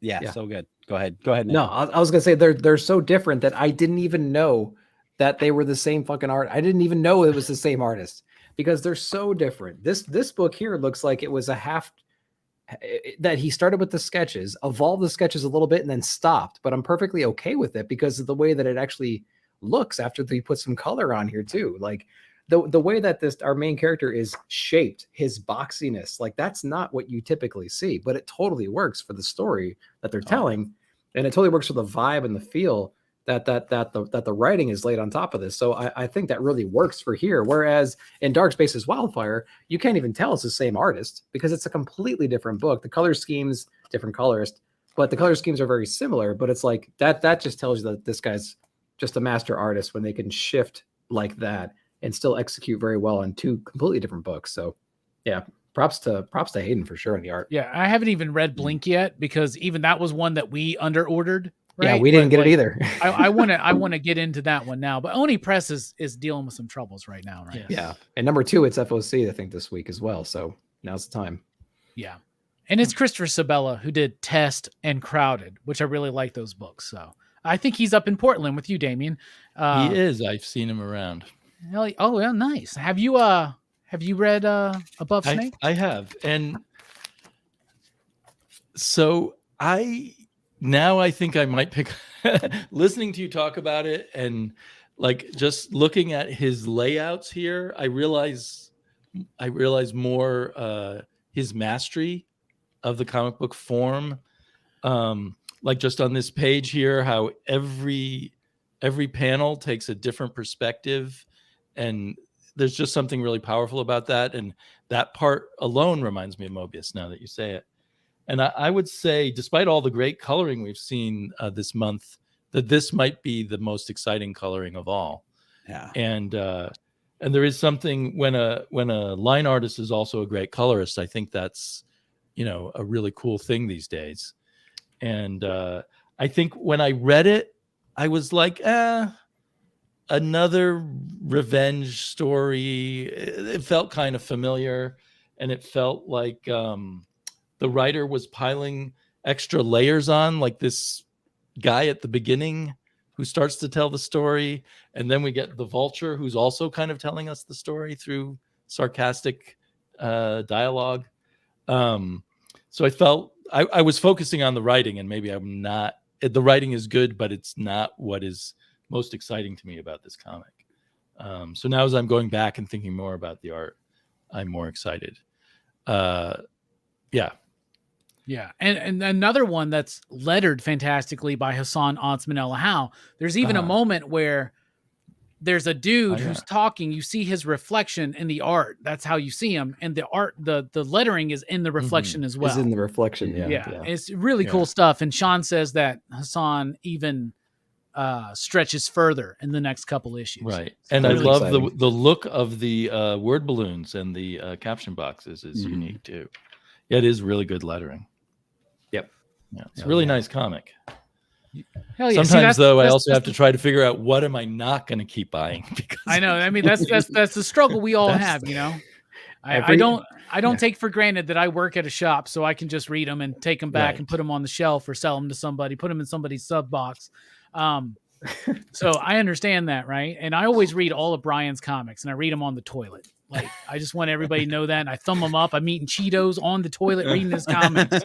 just gnarly, right? Like, they and must I'm sick smell too. really good when you're done with them. Yeah, exactly. They do. And Manny, any I know you were going into Above Snakes, then we all kind of got distracted. Oh, no. rambled, That was what else you got? pretty much what I wanted to say. It's just that it's astounding to me how you can tell that that the fires of creativity for this in this artist just consume the entire work. You know what I mean? It's beautiful. It's I love it. I love it. And like you said, the color choices. He's using fucking Casper Wingard's fucking color palette on Shaolin Cowboys backdrop. It's insanity. It's insanity. Like yellows and purples and shit. Yeah. You're like, what the fuck is going on, man? But it works. It works. There's like for 6 me, colors in the whole book, but it really works well. And you were talking about the blockiness of Hayden's work, and there is that's there, but like if you look at Hayden's first work on, like, say, Cold War with Christopher Sabella, I believe, which was a Aftershock book, and then Wasted Space, the early issues, it's very blocky and it's very scratchy and sketchy and very loose, and it gets tightened up. And seeing Hayden is next fucking level and doing 3 goddamn comics at a time. And coloring one of them. What the hell? Like, it's not, it's like Hayden Sherman, like, they make the industry not fair to other people. Like it's just like, this isn't fair. I mean, John Romita Jr. is like, I can't keep up with this fucking kid. I can't fucking do this. What the hell? All right. So we've gone over a big list of some of what we thought were the best comics of the month, including a DC and a Marvel book. So I'm really proud of us tonight, y'all. Yeah, really proud. But now it's time for one of our favorite bits of the show. It's time for Rapid Fire. The ones that we didn't get a chance to talk about. And we are talking about 2 months. So it's a little wild. So, Manny, Rapid Fire. What you got, bro? All right. Sins of the Black Flamingo. This book was fun as hell. I did not realize that I was going to like this book. This is a book that a retailer put in my hands. So big ups to Joe Becker, Jerusalem Jones on Instagram. He walked up, put this in my hands. This was a lot of fun. It's a LGBTQ thief story, but it's also full of like magic and and like mysticism and all kinds of cool shit. I really, really dug that story. The book that probably should have been my number 3, this one right here, similar to 8 Billion Genies. There's a futility in our own desires and our own wishes, and I think that Swamp Thing is really capitalizing on the fact that we war in the names of parliaments and planets and fucking all these things, but at the end of the day we die and life moves on without us. We're not that damn necessary. And so the bringing Trinity in to kind of be that spokesperson of like the utter destruction, guys, we could do this, we can utterly destruct, but shit will continue to move forward. I really, really dug that in this story. This was so damn good. Variants issue number 2. Freaking it just continued to surprise me how much I liked this story. I like the realistic relationship between Luke Cage and Jessica Jones. Dug it. And The Closet, because I am a narcissist who suffers from borderline personality disorder. So when I read a father figure who cannot find his contentment when I read a father figure who is the cause of his misery, although he will blame every other circumstance for his misery. No matter how many people in his life love him enough to speak truth into his life, he refuses to accept that he may be the problem. He's the reason his wife is miserable. He's the reason his kid is being pulled into darkness because he can't see past his own desires. He can't connect to them that way. It resonates with me. So I love The Closet. And I got like 17 other books here, so I'm going to stop there. But yes, all of that. Good one. Great picks. I think The Closet is amazing. The 3rd issue comes out next Wednesday, I believe, this upcoming Wednesday. And very excited to check that one out because this has been a phenomenal book for me. Yeah. Damien, what you got? Rapid fire. Okay, Superman Space Age. This was, it seems like every sort of mini generation of comic book creators, we get at least one amazing Superman story. So this might be the one for this sort of 10-year period or something. Amen. Of course, it's not finished. It's not finished, but it's it's kind of a deep cut, right? Because if you know about the history of Superman and the history of the DC universe and the crisis on infinite whatever worlds, this all means more. But it's still, I think, a great read, even if you are fairly new to the Superman and DC universe. And diving into his father's time in World War II.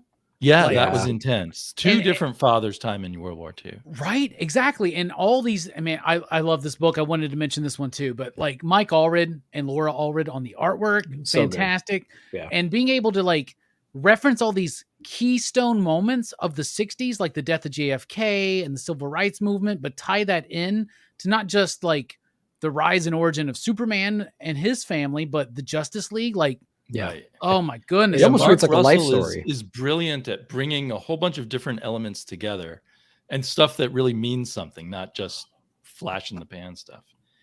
I do kind of, would it have been better to be divided up into smaller issues? I'm not sure. That's my one. I loved blasting through that entire You liked 80-page getting thing. like So a I was like, mini give me graphic more, novel. give me more, give me more. It was so satisfying. And the thing Yeah. is with with Mike Allred's artwork, so many people get turned off of it, which is weird. And but I understand, right? Yeah. Like a lot of people that are in for like the modern house style or whatever, they're not looking to that. But like, I think they know their audience, and I think they trust that this is 3 issues, 80 pages each issue, every other month. It's going to make a great hardcover. It like, is. holy cow.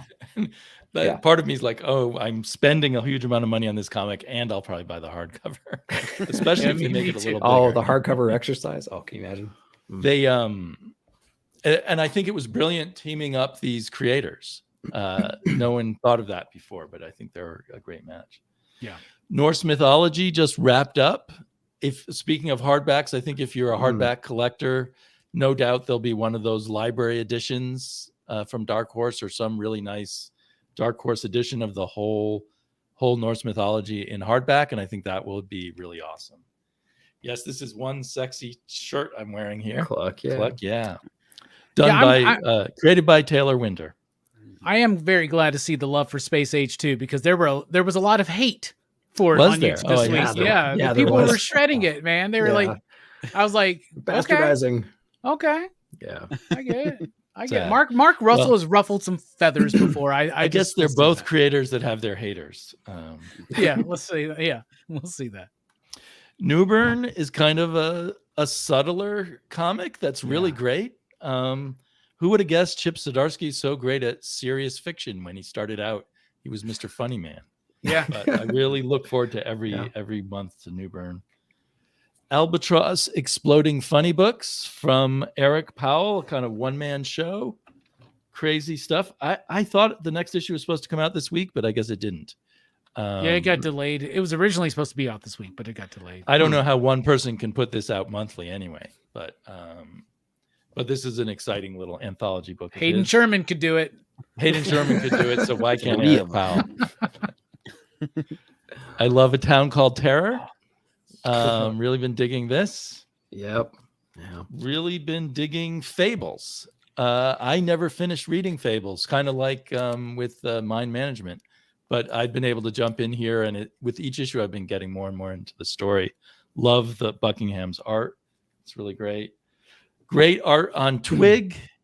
The story's kind of basic, but the art is just so fantastic. So those are my fast ones. Really great picks right there, man. That's a good rapid fire, Damien. That's why we had to have There Damien were on this a lot of good indie comics, right? It's really hard to narrow it down.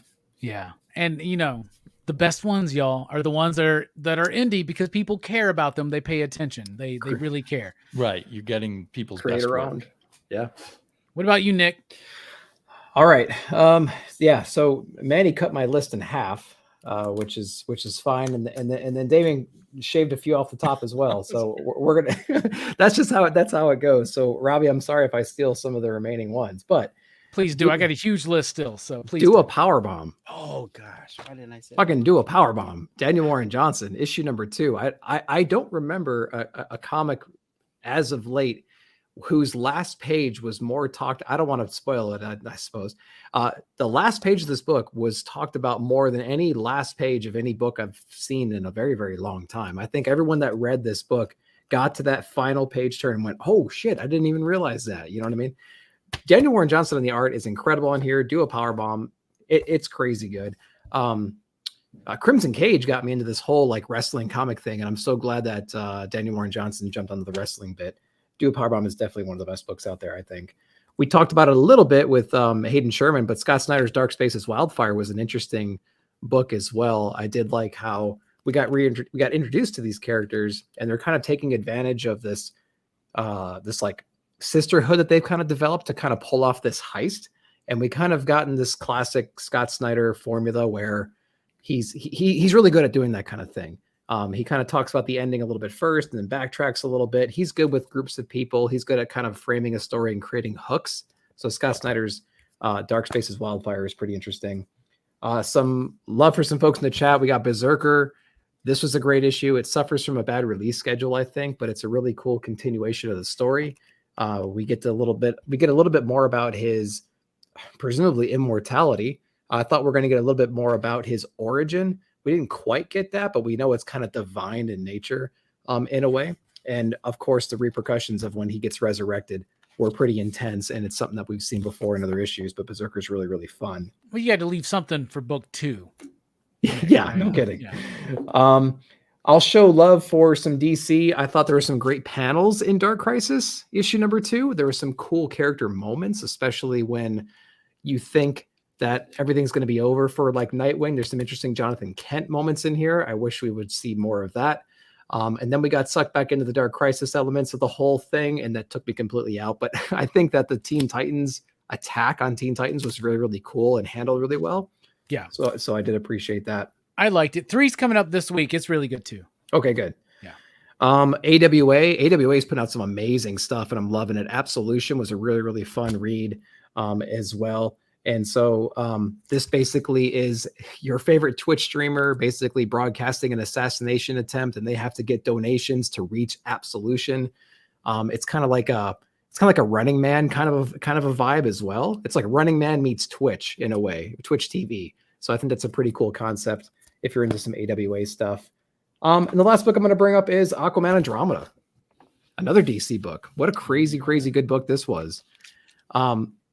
It was everyone has people. It was an interesting Black Label book, and because it didn't focus on Aquaman, I don't think Aquaman's an interesting character, but like it had a whole other subplot about these scientists exploring this unknown crashed thing in the ocean, right? And then even they were deceived, and their whole plot with the whole narrative of their existence down there changed.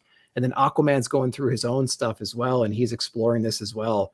So it's a really cool, interesting way that they merged these two groups of people together. So I'm interested to see where this one goes. And it's Black Label, so it's like taking full advantage of the proper size, and it's just crazy, man. I've been digging that one a lot. So looking forward to number 2.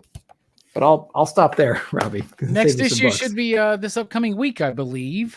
So awesome. Very excited for that. I loved it, and it's basically Sphere, the Michael Crichton novel, but it works. I think I'm having some internet issues. I don't know if I'm like in and out, but I hope you can still hear me. So. You sound fine. Yeah. Okay. All right, from my rapid fire, I just had to take off about half of my list, but that's really cool. All right, Silver Coin number 11. I really like that one. That's the basically the Blood Diner issue that I absolutely loved. James Tynan did that one with Michael Walsh. I love the horrific element of it, the eating. Like, it reminded me of that issue of Sandman in the Doll's House. Like, but I absolutely loved it. Thought that was cool. Homesick Pilots 15, a phenomenal ending to a phenomenal series. I love how everything wrapped up. And it's something I'm really looking forward to sitting down and reading all in one. Dan Waters. I mean, come on, y'all. Like, big future there.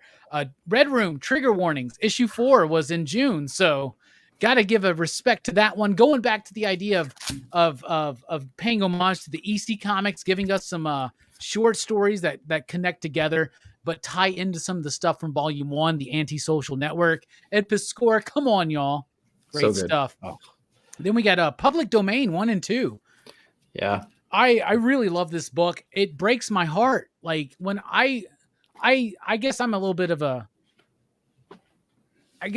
sadist as well, because I like to hurt myself by watching and listening to interviews of Jack Kirby talking about being fucked over by Stan Lee and all the other people, right? And this is a book that epitomizes this. Yep. And Chip Zdarsky's artwork may not be the most dynamic. This is not a dynamic story. This is a real story. Yeah. And this is a story about so many creators who have gone through this shit, who are going through it right now, even, right? Not just Jack Kirby, but others. But knowing about Jack Kirby's life and his drawing table in his basement, and there's a moment in issue number 2 where his wife leaves him a note. I left your dinner in the usual spot, and it's downstairs at the drawing table in the basement. That broke my fucking heart, knowing the history of Jack Kirby, right? And it just like, ugh. And it makes me even more like love Chip Zdarsky, because he's working right now for big books at both of the big two. Yeah. And he's telling a story that's very much like, y'all, take care of creators better. Like, holy shit. I love that. Ghost Cage number 3. I think Nick Dragata and Caleb Gilner did a fantastic job of wrapping that up. The artwork was amazing. The use of the screen tone, digitized as it was amazing. Mm-hmm. I talked to Nick. I met him at HeroesCon. He's like, yeah, first half of issue number 1, I went full on physical screen tone. Then he was like, bruh, I got to get this book out on time. So, but he uses it and it works. And it gives me that Atomo type of vibe. And I'm going to wrap up with some Rob Liefeld love. We had a Prophet remastered. Prophet number 1 remaster. So what this is this is the first issue of Prophet remastered. I got the Stephen Platt cover because who doesn't love a ridiculous Stephen Platt cover? But each page is done by a different artist, including Tom Scioli right there, right? Ed Piscor right there. Wow. Whenever you get the kayfabe guys on, I'm down. Oh, let me find the Dan Panosian. Dan Panosian doing one of those fucking awesome Rob Liefeld centerfolds. That's dope. But then the Jim Rugg bit at the end. Like, Jim Rugg's bit wouldn't fit, so they just put it at the fucking end. Look at that. He did the sketch. How cool is that, man? Nice. So, love throwing back to that. So we're going to be talking about Youngblood issue 2 on Rockin Robbie Live for Image in the 90s on Sunday night, which is the first appearance of Prophet. So I'm very excited to dive into that, because when we're done with Youngblood, we may go into Prophet. And I'm ready for some Stephen Platt ridiculousness in my life. I think we all need some of that every once in a while. So that's my rapid fire. Great show tonight, everybody. Great picks. Y'all all need to read every single comic we talked about. If not, you're a scrub. Don't be a scrub. Anyway, thank you all for being here. We really do appreciate it. Manny, what's coming up, man? Final thoughts. But I don't know. I honestly don't know. The other two guys have got a plan. Caught you off guard, man. Well, all I keep thinking about now is like, y'all ever seen Coco? You know, like when they're, remember when the artist is like, this person is also me and this person is also me. I think that way with Zdarsky is like, he got to write on crossover and he's like, what if a guy is having a conversation with me and cuddling with me? And what if in Public Domain, the son is me and then his brother is also me? like I thought that's where my mind was. I'm sorry, Robbie, but that's where it was. But no, I got two. Though we've rebuilt the Triforce of, I think we're going with Courage for the Chamorro Cinema. So now we have 3 cast members again.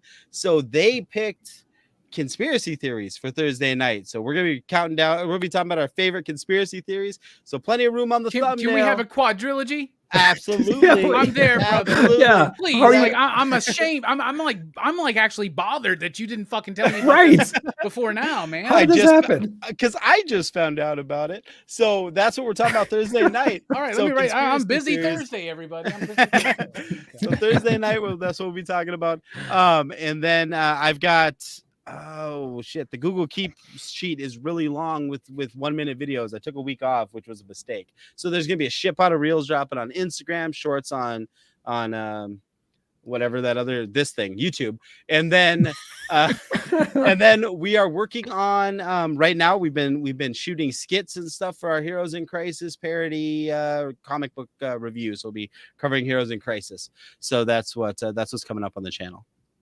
Nice. Word. Damien, thank you so much for being here. Great pleasure. It was a dream realized tonight. I hope we can have you back on to this wild ass show we do again. And I'd love to. I just hope to have you back on just in general, man. I just love you. I love your taste in comics so much. So thank you so much for being here, and let everybody know. First of all, everybody, links in the description below for all of these fine gentlemen's channels. You definitely need to sub up. Damien does some of the best dives into comics that I personally love. He's one of my favorite. He does a weekly comic book countdown that sometimes he's a week late, but it's great because by then you've had the chance to read the books.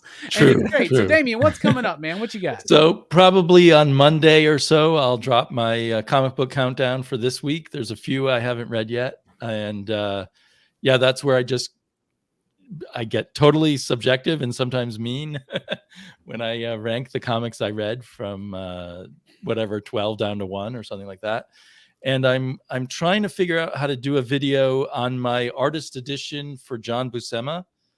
I need to figure out the camera angle, but that'll probably be coming up soon too. Guess you set that shit on the ceiling. Yeah, I know. I've got quite a collection of artist editions. I love them, but I haven't really figured out how to do. Oh videos. man, I wish I lived in Portland. I'd be like, let me come over for an afternoon. Let's hang out. Let's just look through them. Move to Portland and we definitely can. Yeah, I should, right? Or when you visit, I have a guest. I should. This is the guest room right here. You can sleep right there if you visit Portland. There you go. Hell yeah, I won't be sleeping in Portland. Trust me. You know, because yeah. Bueller isn't there anymore to offer you his couch. I know, but when I'm there, he'll be there. God damn it, I promise. I'd be like, you better can be sleep in showing the van. up, man. You can cuddle in the van. With He him. told me one time, I was like, yeah, we should do that. He's like, yeah, I'd like to have someone like drive, like I could pick you up. We could go down to MegaCon next year. I was like, where are we going to sleep?